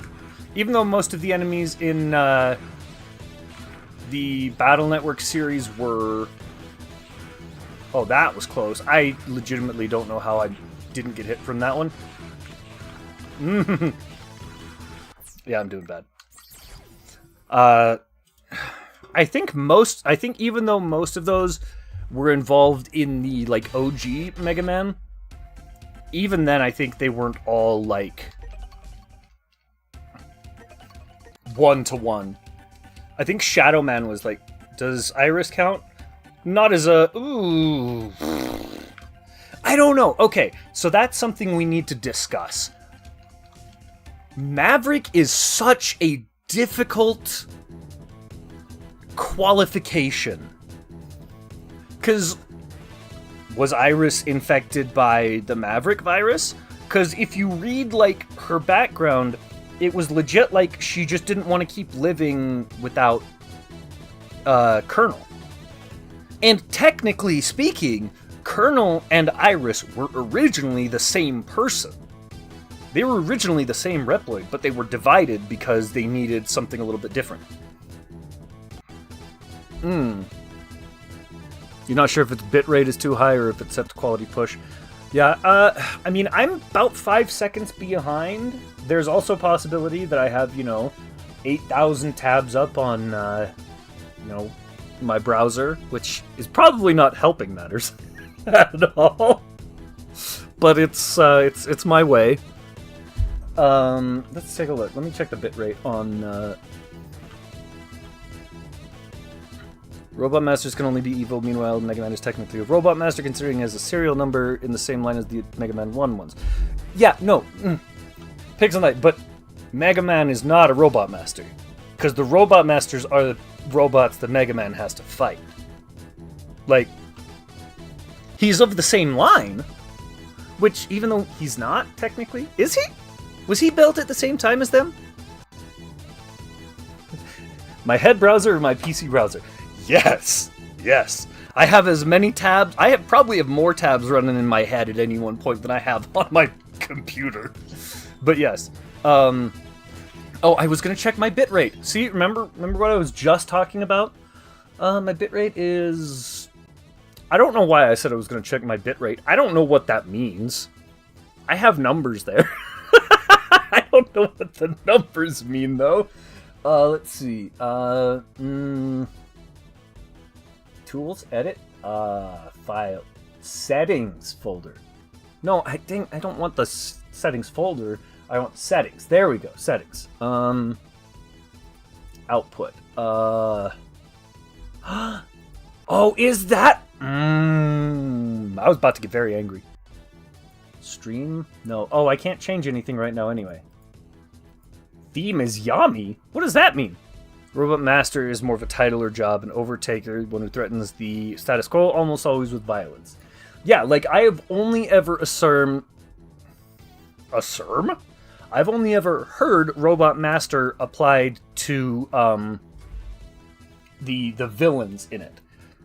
On your stream upload, more bitrate means more you push through to your stream, but it can also put up a lot on your CPU. How do I change it? Does Lumine count? He's pretty girly. I honestly... Okay. I mean, that's true. He does... No, because Mega Man doesn't threaten the status quo. Mega Man upholds the status quo. Zero would have been a Robot Master, but he falls under... That's the thing. Mega Man loves to label things for no reason with things that can't really be labeled. Like I said, like Maverick. Does Iris go Maverick at the end of X4? I don't know. What determines Maverick? Do they have to have a virus to go Maverick? Or is it just like, oh, you did a bad thing, you went Maverick? Like, Iris, like, generally speaking, what you hear of when you hear of, like, going Maverick is you try to hurt humans. Have to wait until you're off stream, but usually for 1920 by 1080, 4 to 5, 45 to 6 is pretty good. Yeah, I'm at about... Why do I have 2? Oh, why are you recording still? Stop recording. That probably is hurting my bitrate too. The bottom line of Maverick is one who threatens the lives of humans and Reploids. Did Iris? But what is the status quo but that which those in power put into perspective? Well, yeah. But that's the thing. Wily is trying to disrupt the status quo because he wants to be in control. He wants to be in power. He wants to take over the world. Mega Man fights against him. So he fights to uphold that part of the status quo. But the bottom line of Maverick is one who threatens the lives of humans and Reploids. I could agree with that. But at the end of... honestly, at the end of X4, I don't feel like Iris actually cared to hurt anyone. I think she was just like, she didn't want to be there anymore, and she knew the only way of making that happen was to have Zero beat her. Like, I knew that she wasn't, like, the Zero... She knew... The wiki considers him that? Really? Since the original goal of Reploids as per Dr. Light is to live in peace together. The wiki considers Mega Man a robot master? Why? That doesn't make any sense to me. Because, like, he's not modified by Wily. Like, the Robot Masters are all... If you talk about the Robot Masters in general, you're always talking about the people that were fighting. Iris didn't want to. She was corrupted by the Ooble Gooble and was forced to fight. The purple thing? I will not look it up. You're not going to look up Iris corrupted by the Ooble Gooble? Why not? What could possibly go wrong? There's about 34 rules of things that could go wrong. No, if I recall correctly, the Ooble Gooble was Colonel's core, actually, and she fused with it to get that battle armor thing. Well, yeah, I mean, he's the same serial number. He's got the same serial number, like, beginning, but, like, you're not correcting the term. I mean, there's no reason to. The Ooble Gooble is the only way to refer to that. Like, it's the Ooble Gooble. But I'm just clarifying that the Ooble Gooble is also Colonel's core, like, whatever. They're called Robot Masters in multiple pieces of media before they go evil. Really? I've never heard that before. But I'm not super well versed in all of the OG Mega Man lore. I know, fake gamer incoming. I've never beat a classic Mega Man game. I've beaten every X game except for Command Mission, but I've never beat a classic Mega Man.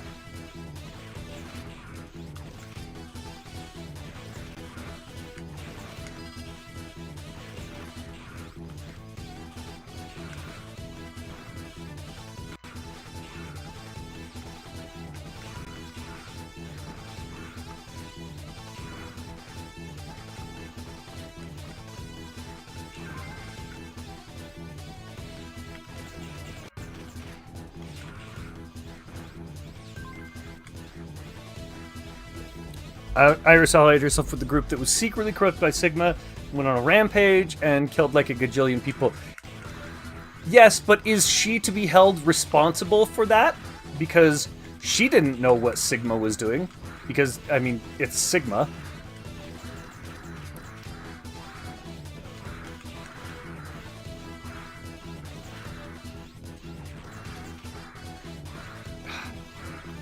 Eh.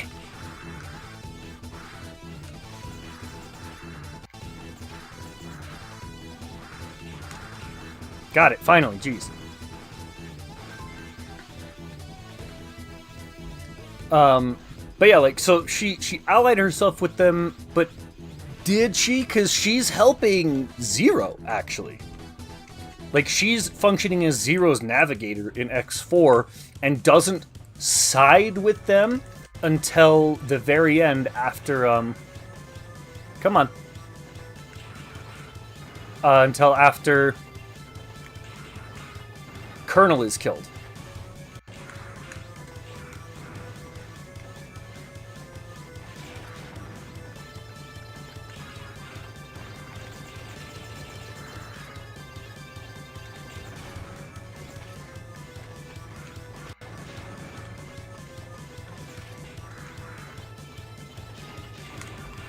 Woo! Woo! Dang it.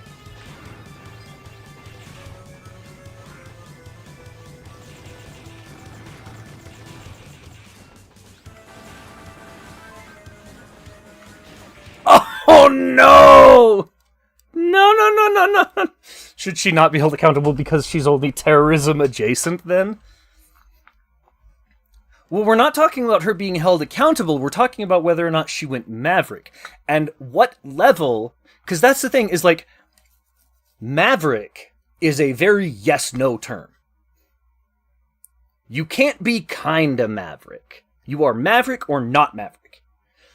Where's the line in that?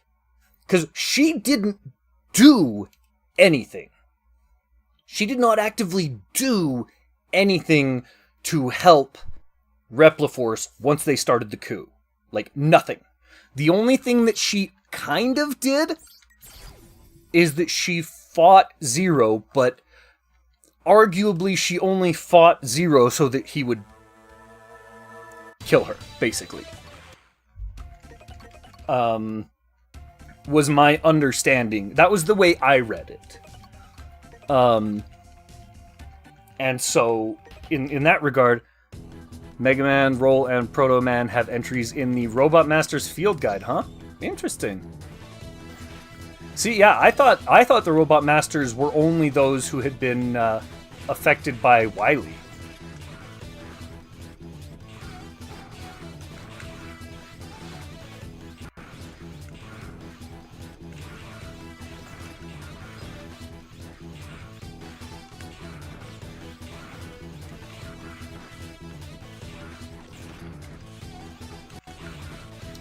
But, I mean, like I said,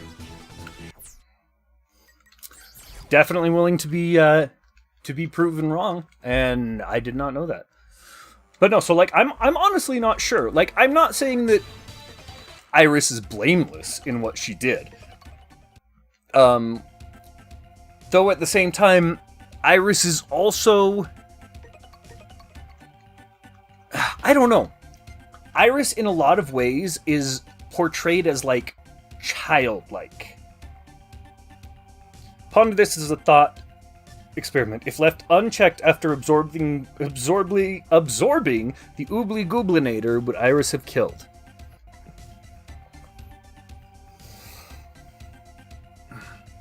I would say yes.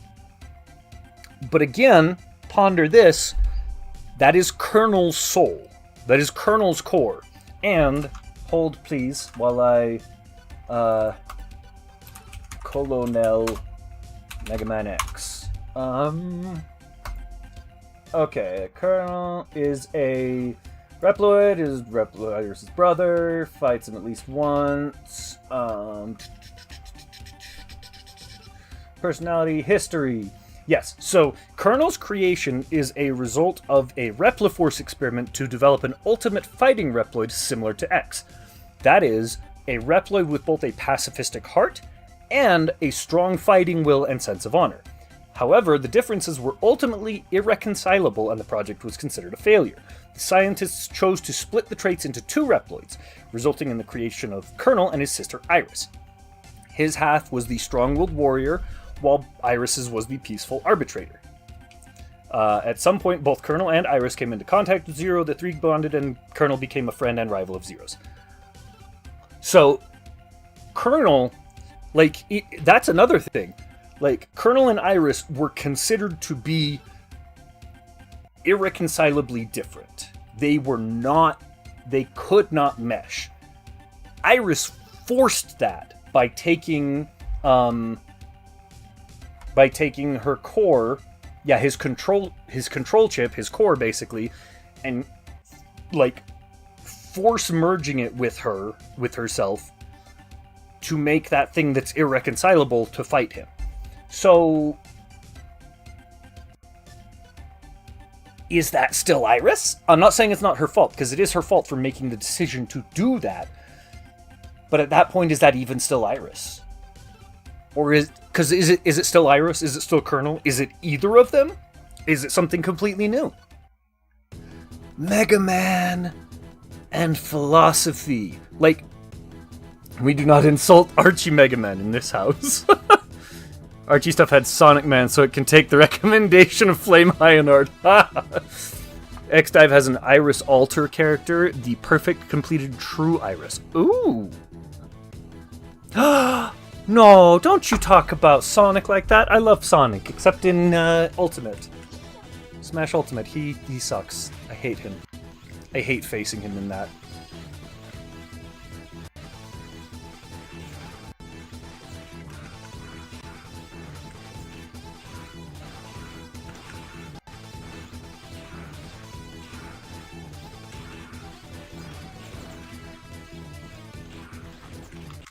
Ooh, that.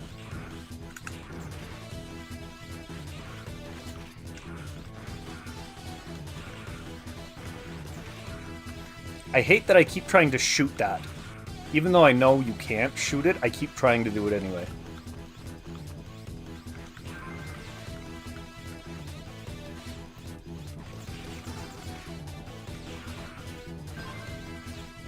Like, people talk about Mega Man as like, oh, it's just a kid's game. And like, kind of.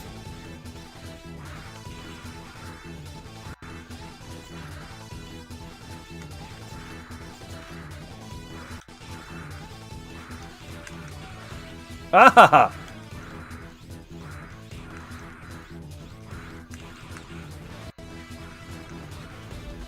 It was funny seeing Wily and Eggman trying badly to work together. But they're known so well for their teamwork, though. Their teamwork skills.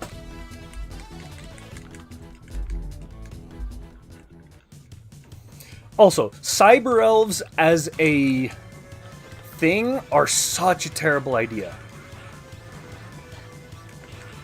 Ah, dang it.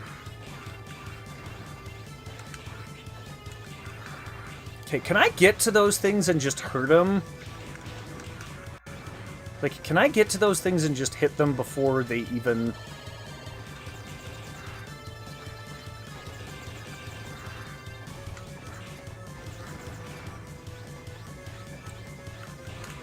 No, I can't. I'm trying to see if there's any way I can, like, get up to them and just... Or if I have to, like, get in there and bait them to come to me. Because I can do that, obviously. But, like, can I... Okay, so if I'm barely outside of his range, I can kind of do that. Yeah, because he'll do that little block, and then... Which part of Cyber Elves' bad idea? They're giving sentience to something that exists to be killed! Why? Why? Like, it's one thing to give them, like, the ability to feel pain, because just like in humans, feeling pain is our body saying, hey, don't do that. That's bad. But, like, cyber elves exist. Every one of these things, if they want to fulfill the measure of their creation, if they want to do what they exist for, they have to be killed. Like, and that's okay, because, like, I have to crumple this and recycle it or throw it away or whatever you want to say when it's done with its use. It doesn't talk. It doesn't think. It doesn't feel. We know that cyber elves do. Just look at Passy at the very beginning of 01. Is like, I mean, like, Passy doesn't say anything to CL of like, I don't have a personality. I don't think. I don't anything like this. No, she is heroically sacrificing herself. I give you Bounce Man from Mega Man 11. He was a sentient crash test dummy. Sure, but as a sentient crash test dummy, he was built in to survive those things, right? So, like, I'm not saying it's any better necessarily. And also, no, the robots aren't sentient because they're not Reploids. Well, actually, technically, are these guys sentient either? We don't know. I don't know. Now that you mention that, like, they're not sentient, but they're kind of close. But, like, are the cyber elves sentient? Are they Reploids?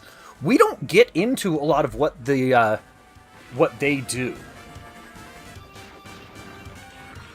Okay, so I'm gonna have to do more of that against those guys.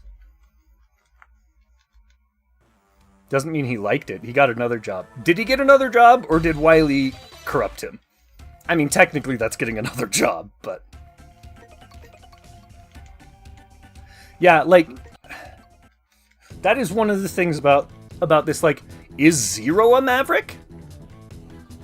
Like, is Zero a Maverick in the Zero series? Because he kills a guy. He straight up murks a human. He does it to save other humans, but he kills a guy. Probably unnecessary to say, but being a crash test dummy sucks. I mean, I worked customer service. It's the same thing. It was a great job. It's not the same thing. You're a verbal punching bag in that one. And no, it was not fun either.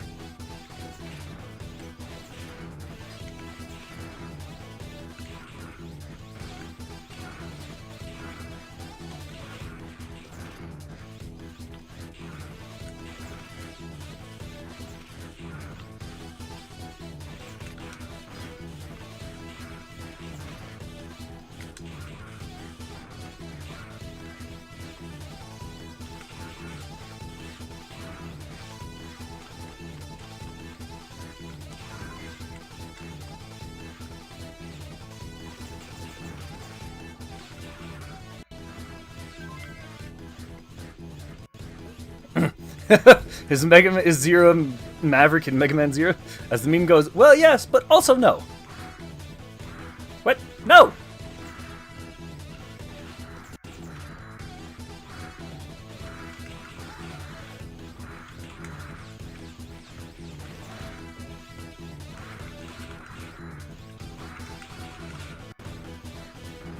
Why Mega Man Zero is so deep. Yeah, exactly.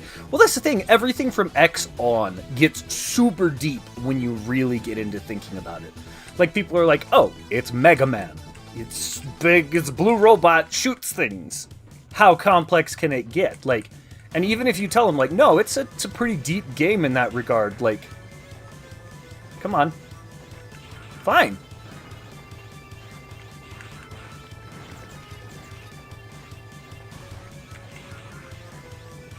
Oh, you turd.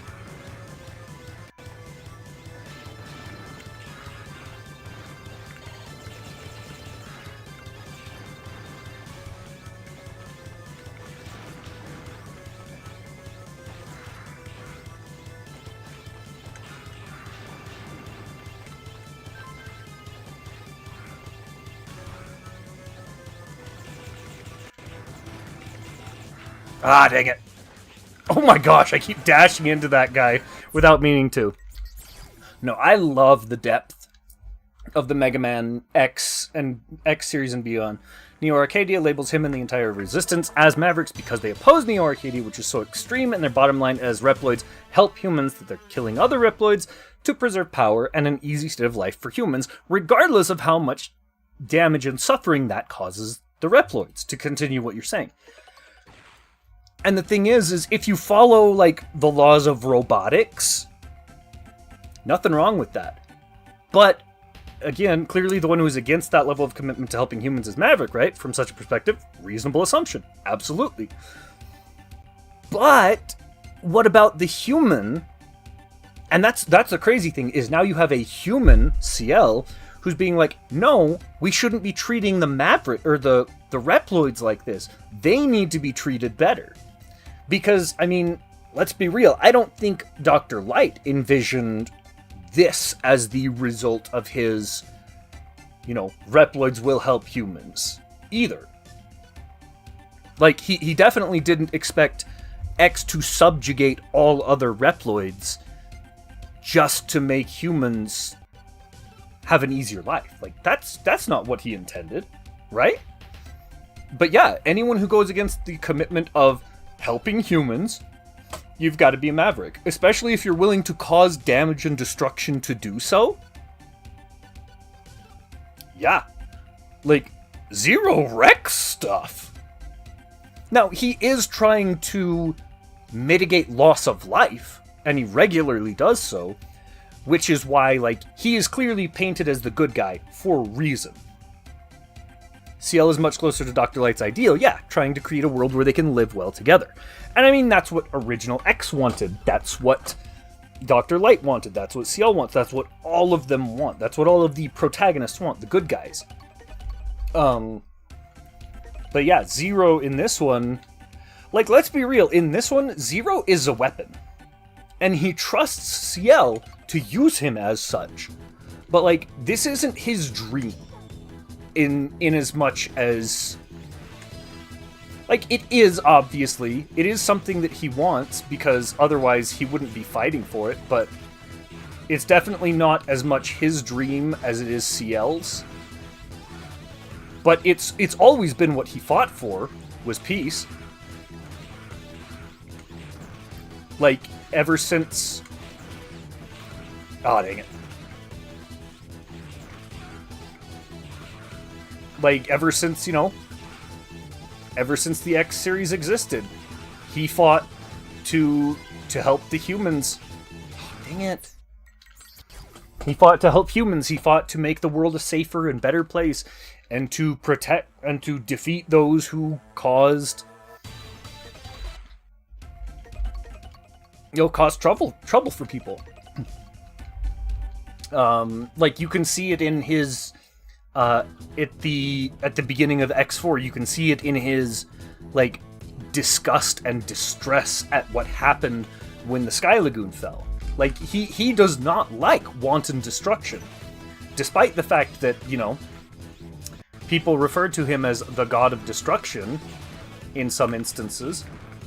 Like, he does not like complete wanton and pointless destruction.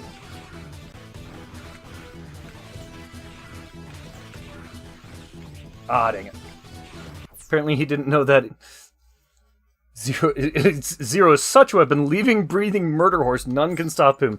Still the most deadly, despite being 250 plus years old in a world where technology advances at stupendously insane paces. Yeah. Apparently he didn't know that in X4. Didn't know which part. I mean, he definitely didn't know what he was fighting for. But that's another matter entirely.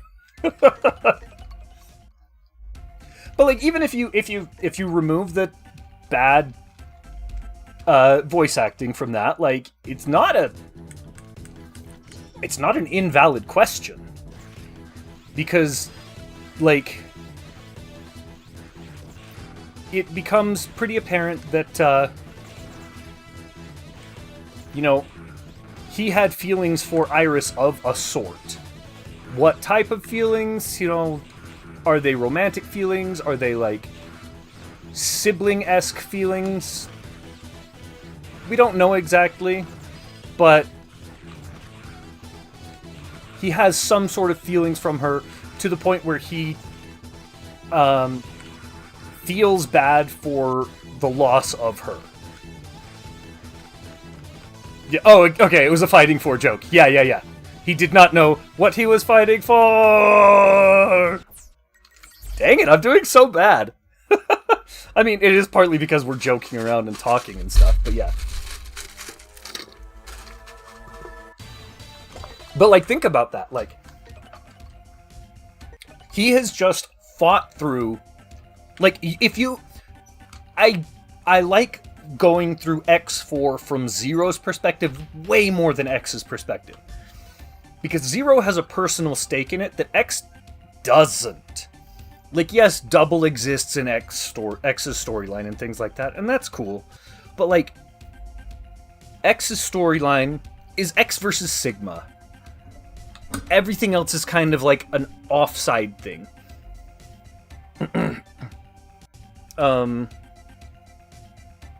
But Zero is fighting against friends. Which is actually one thing I really liked about Maverick Hunter X, the PSP remake of X1. Because it goes into the fact that, like, nah, these guys are comrades. Like, because it talks about that in, like, the little manual for X1. But if you didn't have access to that, like me, you didn't know that. You just like, oh man, penguin robot. Beat up the penguin robot. Let's go. Oh, it's an eagle robot. Gotta beat it. Like, no. These were almost all Maverick Hunters before Sigma converted them and brought them over. You're fighting against your comrades. You're fighting against your friends. And that's what Zero gets in X4. Is like, Dragoon was legit his comrade. You saw him in the intro stage. And he just did that because he wanted to fight Zero. Like, ugh. It's actually rather rough in X7. Okay, yes, the entire game of X7 is a rough experience, but X had actually straight up retired since fighting it got to him after so long. Straight up quit before Zero did, which it is crazy. So yeah, like the X series really started this whole like philosophical question and stuff about it. But like, and kind of going back to what I was saying,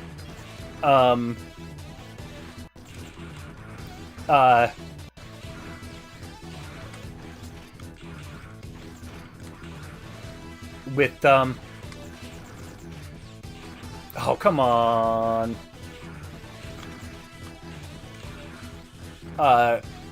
Sorry, I'm trying to think.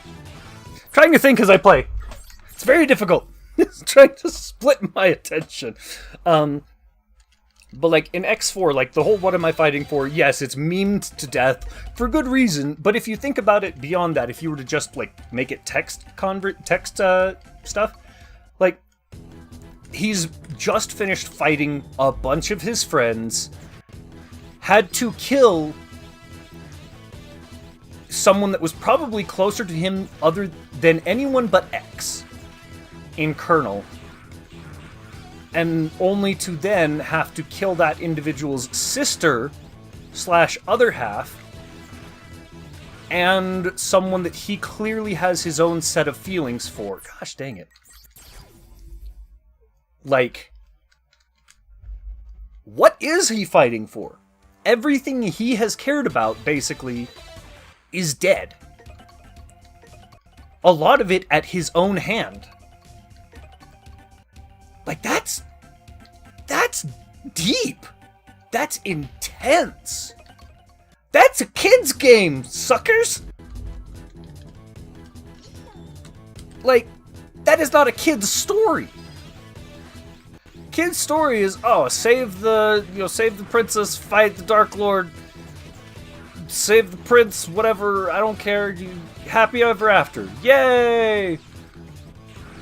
It's not, oh no, my sworn enemy is my friend, and they're not necessarily wrong, because all they actually want is a place where they can live in peace without being accused of all of this stuff that they are legitimately getting accused of without very much in the way of proof.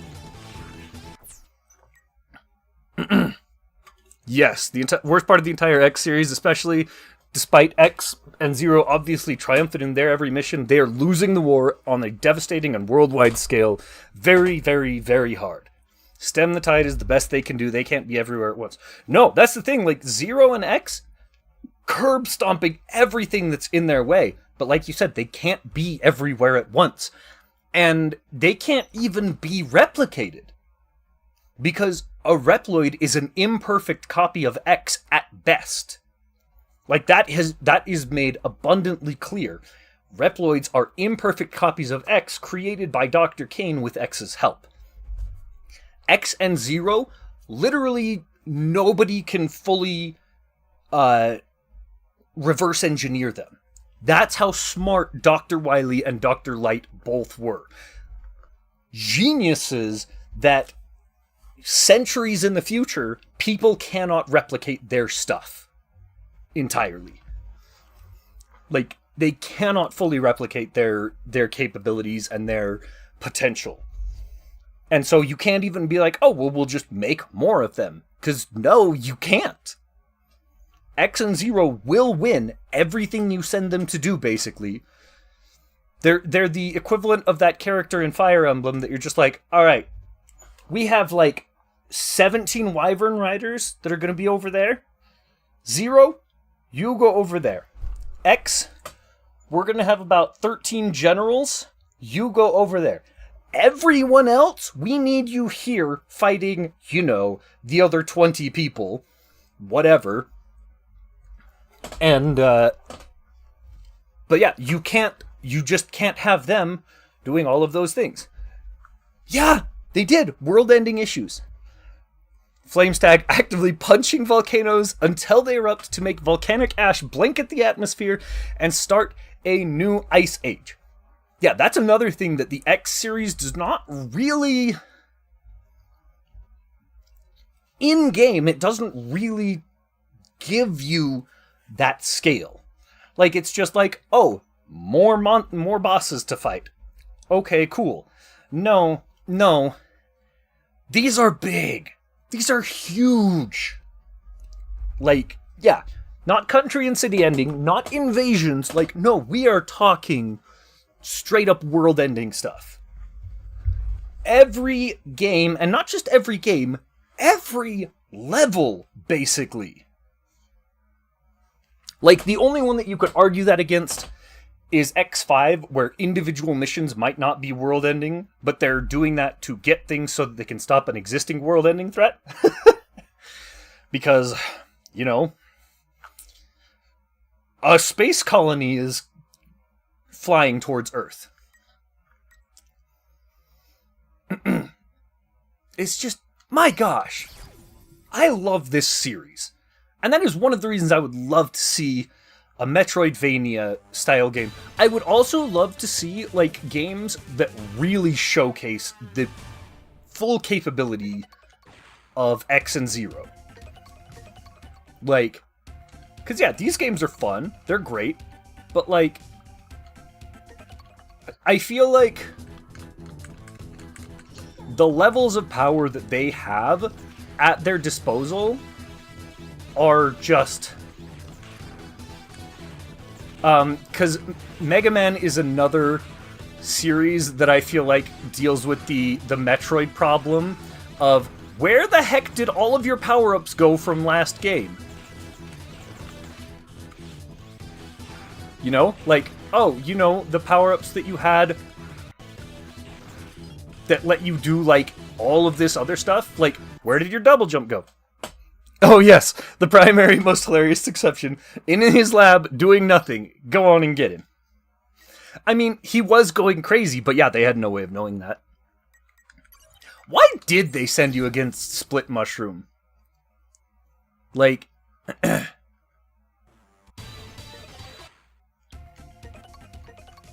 I mean, he wasn't a particularly capable fighter, let's be real. But why did they send you up against him? Was it just because he's Repliforce and we don't know what he's doing? Because I feel like that's the entirety of it. And again, my understanding of most of this is purely from the games. So if there's something that's explained in extra game, like, media, I am probably not going to be familiar with it.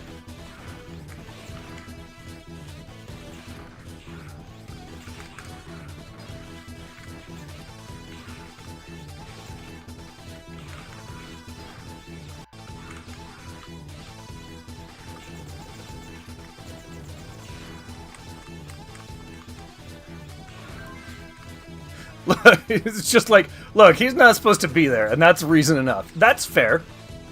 I mean, because, like, certain, like, secret place, X just always had really bad timing with dry cleaning his armor. That, too! Yeah, like, X always loses his armor. Woo!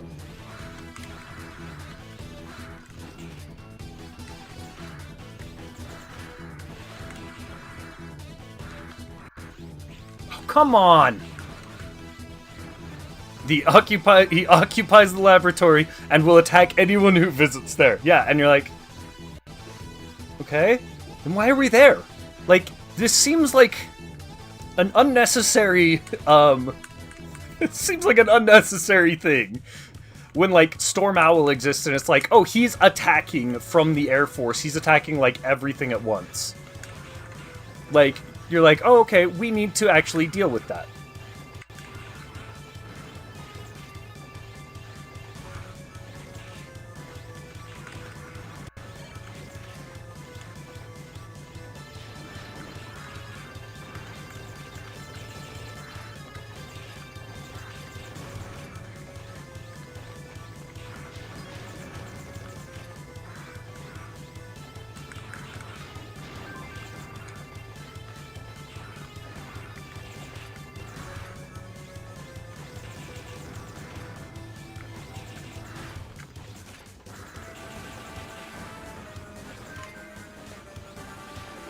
Okay, okay. Have you heard X's ultimate armor degradation theory? I have not. Hit me with it. I'm curious.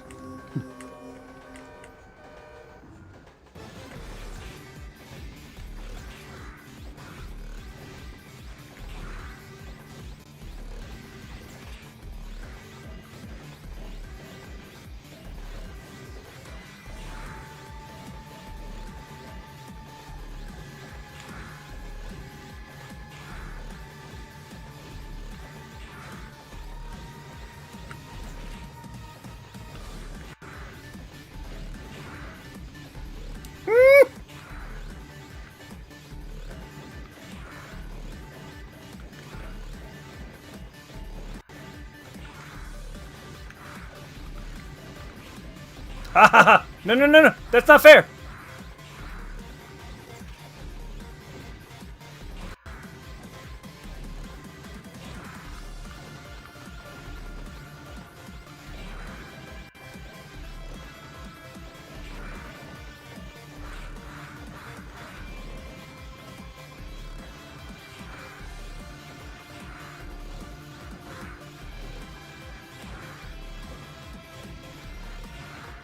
Ha! X4, he gets ultimate armor, and it's bright purple and blue and gold powerhouse, an absolute juggernaut that blazes through everything, no downsize.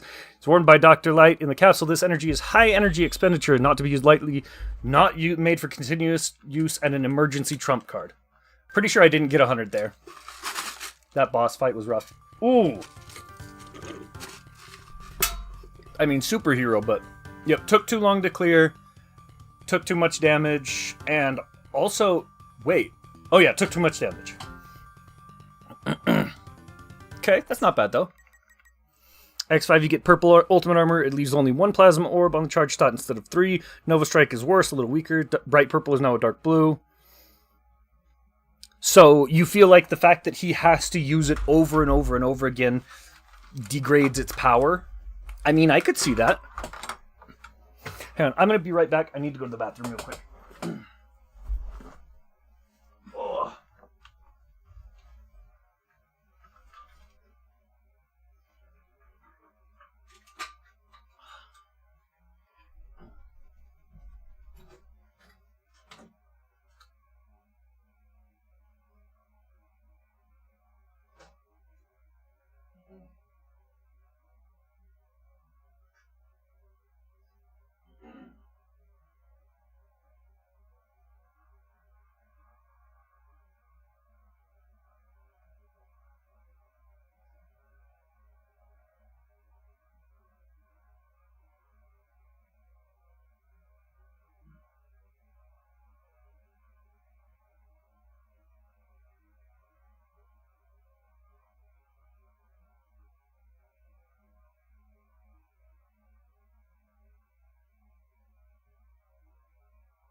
I'm going to open my door now so Yumi can come back in if she decides to.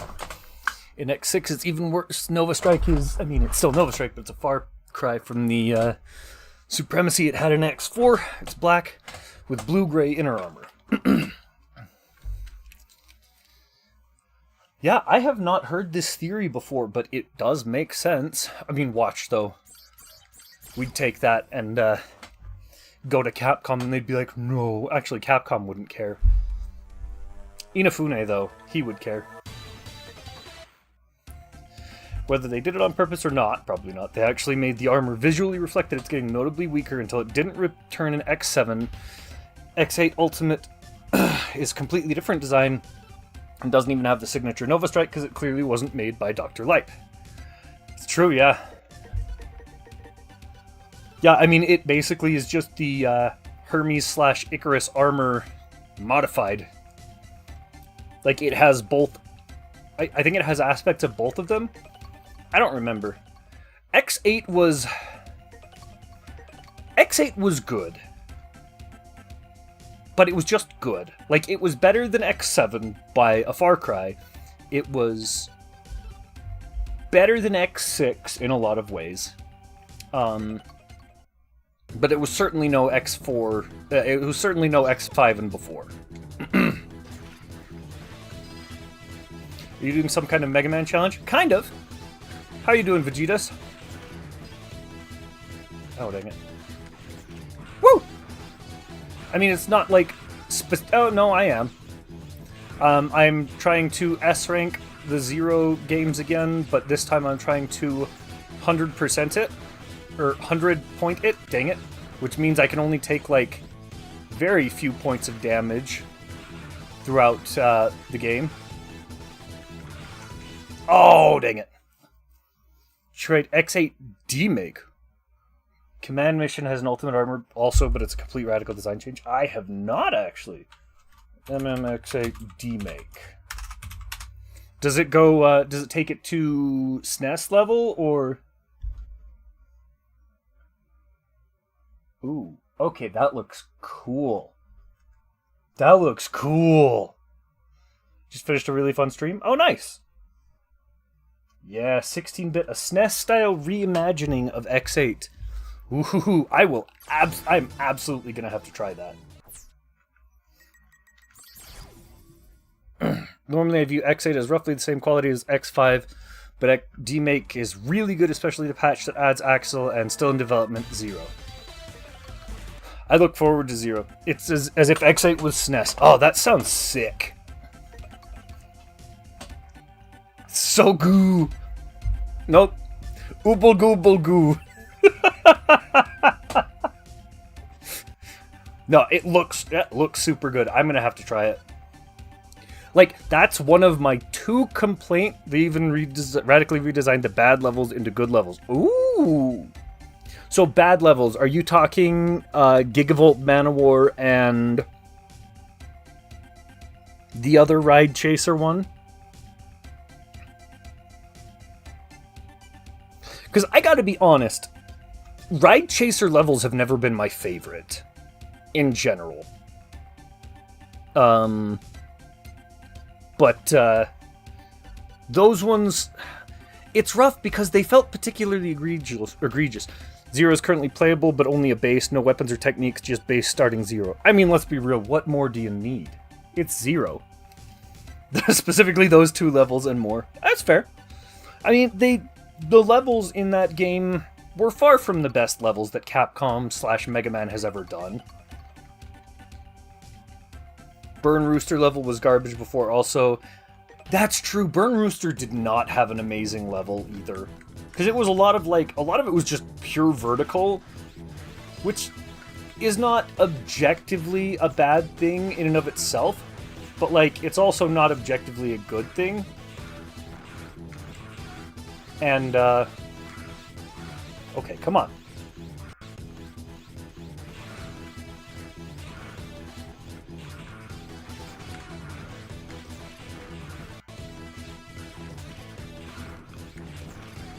Oh man, I missed.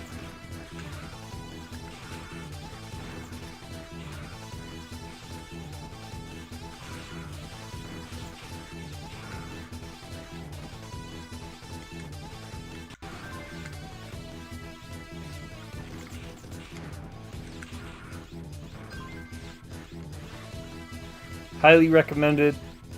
Even base Zero had the most fun with. He's rough sometimes, but he's still Zero. Oh yeah.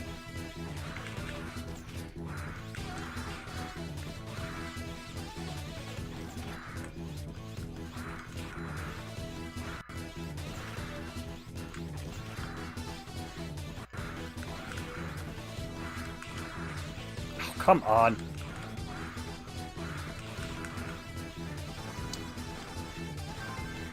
That was, honestly, that was a huge complaint I had with X8 in general. It started with X6, and X8 just continued it, is that they decided to make Zero a tank, you know? Like, as a melee unit, they decided to make him a tank instead of the, like, heavy damaging, like, speedster that he should have been.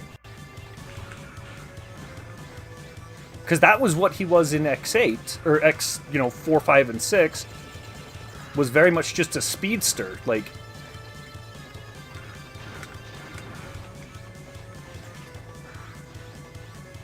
ah, dang it. Screwed that one up. It changes X's and Axel's weapons because X8's weapons are so bad. They're pretty bad, yeah. But yeah, the fact that they changed Zero into a tank in X7 and continued that trend in X8 just made me feel like, I mean, it was still Zero, he was still kind of fun, but like, he was just not as fun.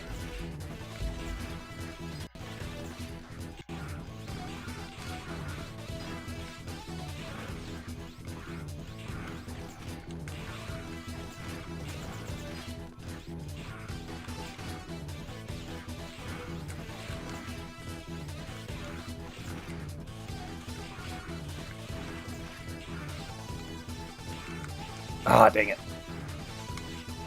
Dang it again.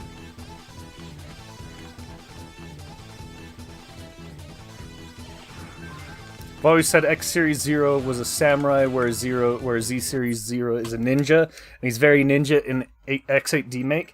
Like, you like the X8 weapons? I did. Well, now they're all better. Okay, when you say you like the X8 weapons, Pixel Knight, do you mean you like Zero's additional weapons, or do you mean you like X and Axel's weapons that they got to use? Because I thought it was cool that they gave Zero multiple weapons. Like, that's the thing. X7 was not all bad. I know, don't kill me. Thought they could have done better with him, is what you're saying. In the X8 and X7 games. No, kind of, yes. They changed his entire feel as a character is more what it is. It's like if they took Sora and just completely changed the way he fought. Or if Terra suddenly started doing a million magic. Like when he is a... Like, if Terra played better as a magic user than he did, that doesn't work as well, because that's kind of the way it is. Everyone uses magic in those ones. It's like if Little Mac became an air fighter suddenly in Smash Brothers. All three of them I liked. Not the best, but they were fun from what I remember. Yeah, no, and that's the thing about X8. X8 was fun. It was good. It was not the best. It was far from the best that the X series has seen. But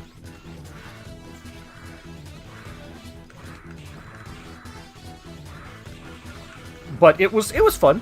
X7 just sucks in general, including weapons. Okay, yes, I'm not saying the weapons were good, but I am saying the idea of the weapons, like giving Zero multiple weapons, was good. Because as far as I recall, there's nothing specifically about the Z-Saber that is, like, broken. I mean, he doesn't even have it originally.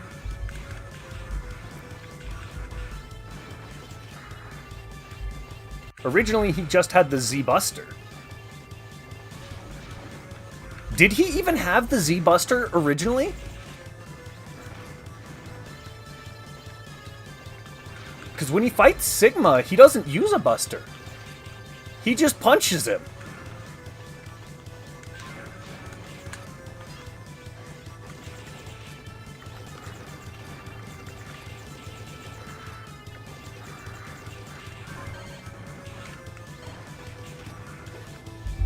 I don't know if I got this. X8 was alright. I enjoyed it only slightly more than I expected. Z-Buster and X123, X4 he only has Saber. Yes, X5 he has. No, sorry. That's what I'm saying. Like, did he even have a Buster in?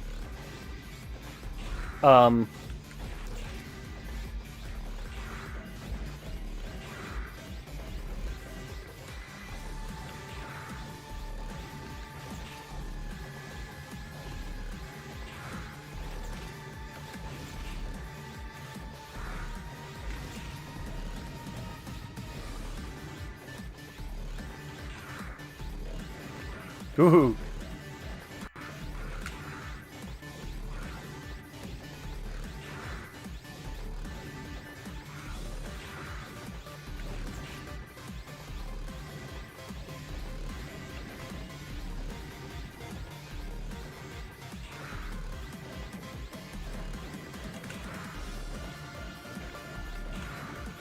Ah, dang it.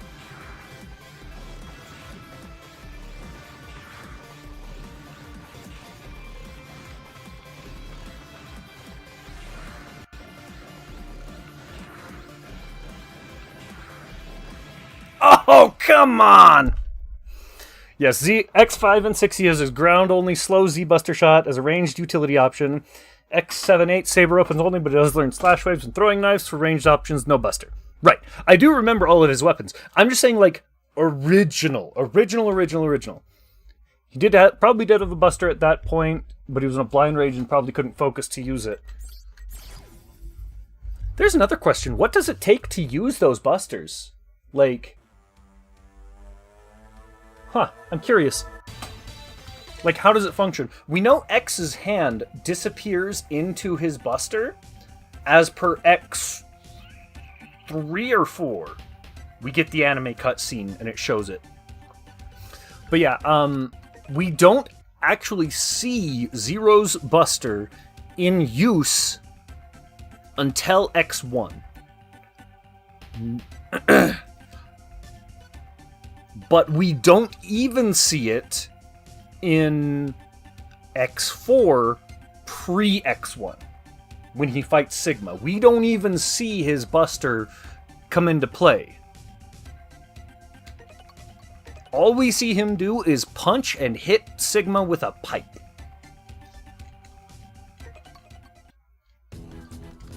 So did he have it? I think it's a possibility. But, like, I think it's a probability, but we don't know for sure.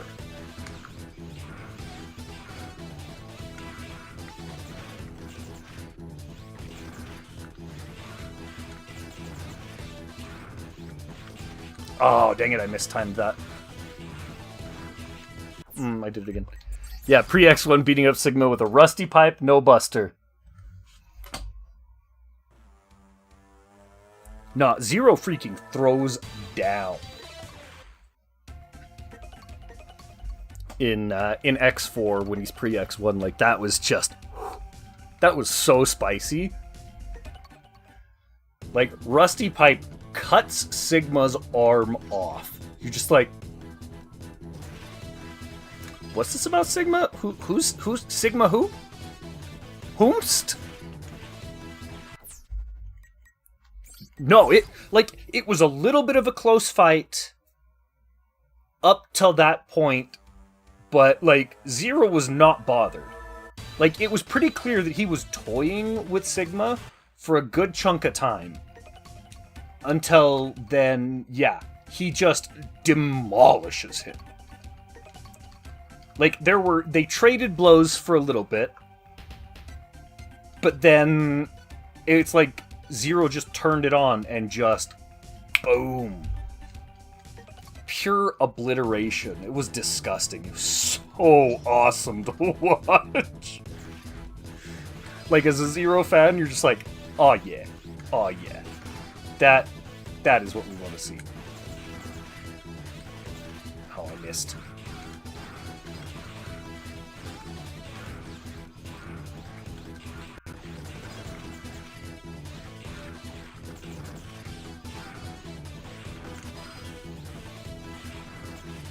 Man.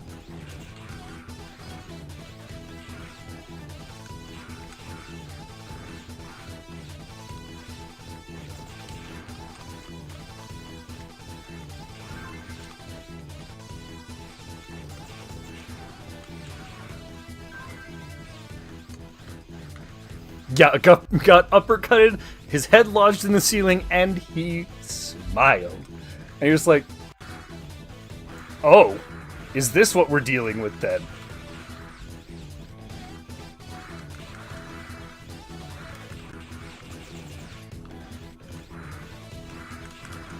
And it's like, No, I freaking love that one. Closest answer to an answer is in the Power Battle Classic Series fighting game. I remember that. We briefly see blueprints of Zero with a Buster, but it's X3 and onwards. That's true. Yeah, that's true. Because they. So I wonder then, because he's got the square pauldrons, which he did not have in.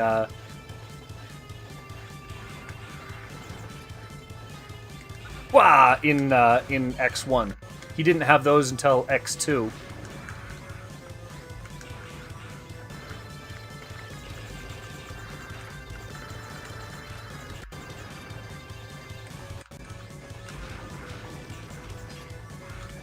Ah, dang it! Dang it! Dang it! Dang it! Dang it! I gotta fight this boss, though, honestly.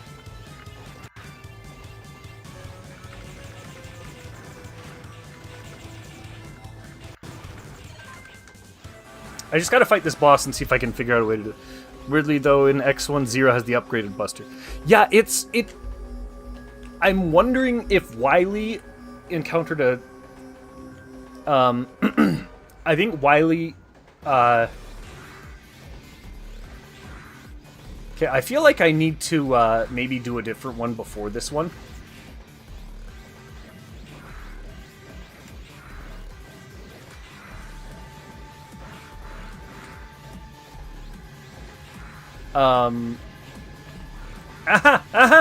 Just so that I can charge it up.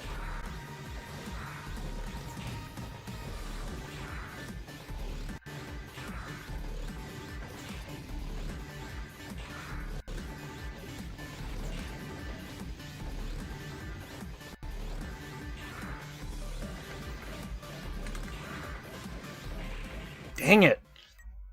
X10 wasn't finished, and since Surgus is likely Wily, he finished him in X2. I think it's canon that it's not Wily, though. That Surgus is not Wily. I think at the time Sigma was the top dog in the Reploid world, none stronger, and Zero was a vivid wake-up call. Yeah, no, absolutely. That's exactly what it was. Like, Sigma was 100% the strongest.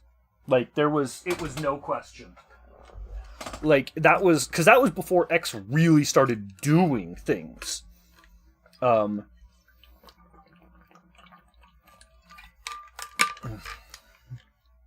curious. But yeah, I think this fight... I'm not sure if I can do this fight in time without the charge. Because I can't multi-hit him. Can I? He's not hittable from the ground, is he, with the saber? Oh, I just tried to rewind it like it was... just tried to rewind it like I was playing the Game Boy Advance on here. But yeah, I hate these... okay, I don't hate them. They're definitely not the worst. They're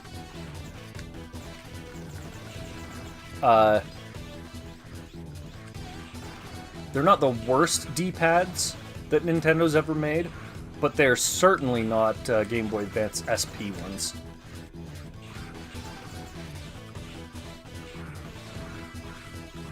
And I miss Game Boy Advance SP ones. The D-pad, specifically. Ah! I should be calling it pretty soon. We're about 3 hours in. It's heavily implied, especially in the Japanese version, the only 3 characters to call X Rockman in Japanese X2 are Dr. Kane, Sigma, and Surgus, implying he knows X's backstory or recognizes him. Doesn't everyone know his backstory at that point, though? Because like that's one of the annoying things in the first few Mega Man X games is like the game will call him Mega Man X. Oh my gosh. Yeah, I'm also getting tired. Clearly, I'm not functioning at full capacity, or maybe I am because we've seen my skills. We've seen my skills in this game. I think I prefer doing the desert mission before this so that I can get that, but I could be wrong. Yeah, Commander Sigma's got this, no problem. He'll show that guy who's... Oh no. And Sigma just being like, I need him studied. Like, now. Like, yesterday. Who is this guy? Who is this red robot man that just wrecked my face? Like, he destroyed me. What the heck? Who is he? I need all the information. I need it now.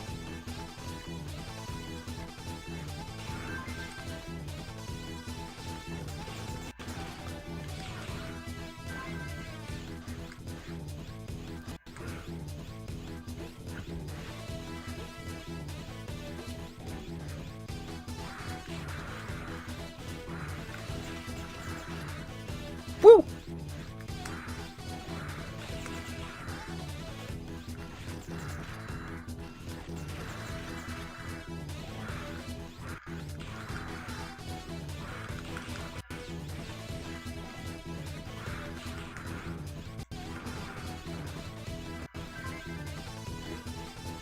Most likely X's backstory isn't public until later.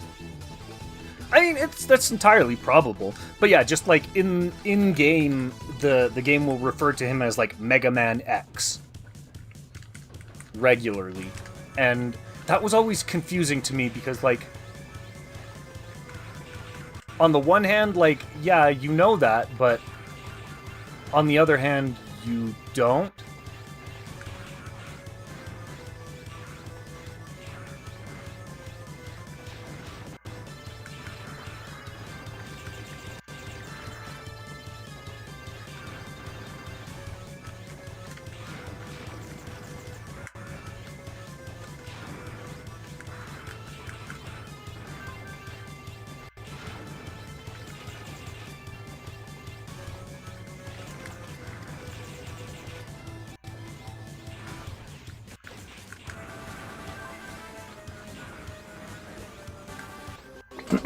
Okay, we gotta see if I can cut this guy now. I don't think I can. I don't think I can hit him with my saber. Oh, but maybe I can do a reversal.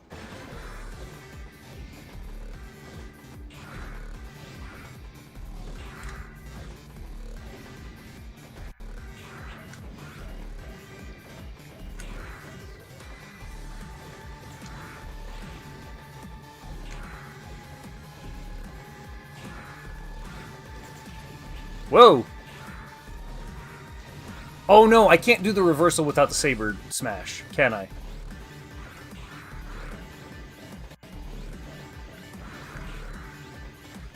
Oh, I can hit him with that, huh?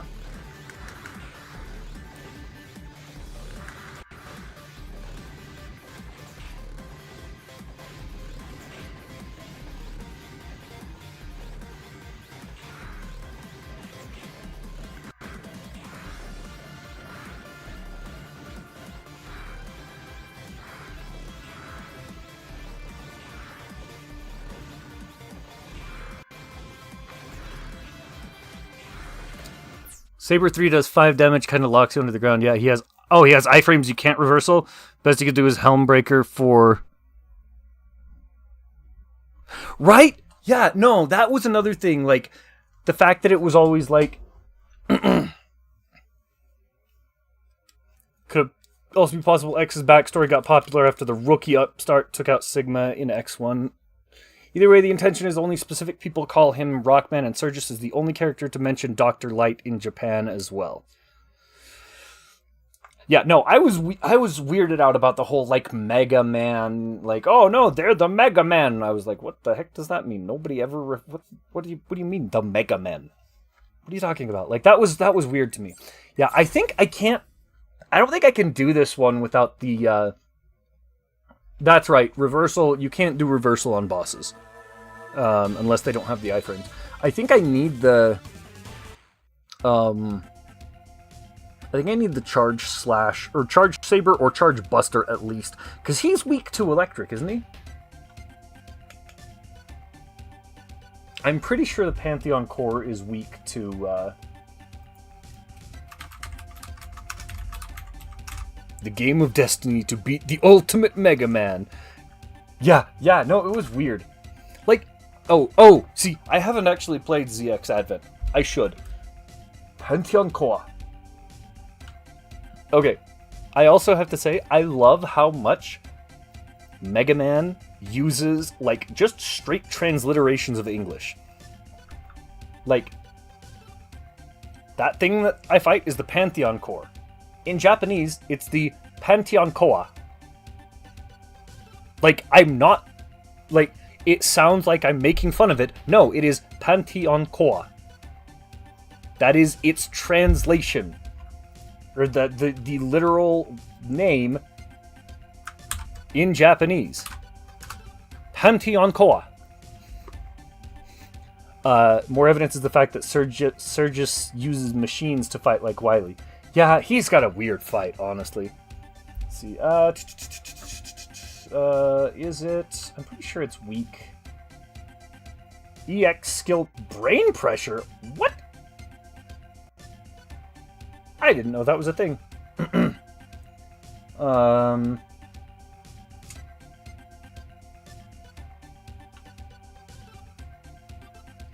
There's a glitch where if one of the floor pillars is up as the Pantheon Core is moving towards you, you'll be pushed up and above the train itself. There's no way out of this glitch except dying to start the fight over again. Interesting. Is he not weak? Yeah, no, he's weak to thunder. He's weak to thunder. That's right. Okay. Katakana used primarily for phonetically sounding English words. Yeah. No, I love how Mega Man specifically seems to do that a lot. Like, Elpizo is Elpis. I mean, to be fair, though, that one is just, like, they changed it from Japanese in Elpis to Elpisu into English Elpizo. But in this one, it is an English word. Like, Pantheon Core. Like, they went for that word. They went for those names. And I love that. I love that they do that. And that's why I also love that Zero's attacks... I'm a little bit upset that they didn't do it in the Mega Man Zero series. I would kind of like a mod to change it. Still can't believe Vile is Baba in Japanese. Yeah, well, it's because it was Boba. It's supposed to be Boba Fett. I have actually heard that Isaac in X6 would be Wily as well, though that one is a little bit frustrating because it was not originally intended to be part of the story. That's a thing for me. So I'm gonna have to post this in my Discord because it's a question I'm curious about you guys' thoughts. How much weight you put on things that are put into lore because of something that was not originally lore related. An example, I do need to get headed to bed. I need to get headed out because I have to take my son into school tomorrow. But an example is elaborate. Okay. An example is the lightsabers in Star Wars. Everybody knows that a blue lightsaber means you're a Jedi Guardian, and a green lightsaber means you are a Jedi Consular. Guardians are interested in combat and fighting to, protect the Force, whereas Consulars are more introspective and prefer to focus on the philosophical aspects of the Force and things like that. Whereas a Jedi Sentinel, the yellow ones, are in between. Nobody knows what the purple is, because that's Mace, and it's just Samuel L. Jackson working his way in. Red ones, mean that you have corrupted the crystal and made it bleed, and that is Sith only. That's not the reason green existed. Green existed because they were worried that blue wouldn't show up well on Tatooine against the sky. That's the real world reason. Zero to do with any of that mumbo jumbo about it being like what type of Jedi you are. Like, none of it. None of it. That came later. That was later introduced canon as an explanation for why he had a green lightsaber instead of a blue lightsaber. Originally, you can even find, I believe, some posters out there still where Luke has a blue lightsaber in Return of the Jedi posters. I don't mind it. Other people add lore to a ton of things. Heck, without lore being added, a lot of characters would be more boring. Sure. But, like, that's why I have a hard time giving credence to some of those things. Is because, like... And that's why I said that this is something that we should continue a discussion there. I think it was also because Green Saber, they wanted to make it different, symbolically show character growth and change. Well, they kind of did that anyway. They did that... I mean, they did that just in general. With, like, the way Luke behaves so drastically different in Episode 6 than he did in 4 and 5. Like, Luke as a character changes quite a bit from 4 to 6. Like, in 4, he's very hesitant. He doesn't understand what's going on. In 5, he's actually way too cocky for his own good. And in 6, he is a much more toned down version of himself. He is confident, yes, but not cocky, not overconfident. And, you know, different things like that. So, like, the green saber, like, wanting to make it different, that would kind of make sense, except for there were no other green lightsabers in canon up to that point. The only lightsabers that have existed are Darth Vader, red, Anakin, blue, and Obi-Wan, blue. So as far as we knew, blue lightsabers and red lightsabers were the only colors that existed. So to symbolically change that to show growth and character change, kind of? But, like, there's no precedent for that to indicate that was the case, you know? With the introduction of the prequels, it kind of seemed like that for a while, because all of the Masters had green sabers until you finally saw, you know, Mace Windu light his up and it was purple. I think as long as it's not a stupid, terrible retcon lore that changes the implications of the series, e.g., the Guardians died when Omega exploded. No, they didn't. Proof? I'm not an idiot. I ain't buying that. For example, Hulk was gray at first and made green due to the fact gray was hard to print, but later they explained it was a different personality and Hulk. Without giving them an in-universe explanation, we might not have Joe Fixit or certain parts of Hulk. Right. And I think it can be done well, but, like, I never really cared for that explanation of, like, Jedi Consulars or Jedi Guardians, and I thought it felt really dumb, personally. Especially because you had people making lightsabers from things that weren't kyber crystals in the extended universe, and I thought those were cool. Probably case-by-case basis, and should usually be done carefully. I agree with that. I do agree with that. Anyway, I should get heading out. Thank you all for being here. Thank you for talking with me about all the Mega Man stuff. I love talking Mega Man, and I love people who understand just how cool the Mega Man lore can be, even if it is a game that was originally made for kids. But yeah, thank you all. Feel free to keep talking about this in my Discord. If you're in it, if you're not, I will have Taiga send you an invite real quick here. That's not how you spell Discord. Wow. Yeah, feel free to keep talking. I will probably not reply until I wake up. But yeah, until I see you again, we wish you all peace, love, and heavy metal. Night, everyone. No. Sorry. We Mega Man. Good night.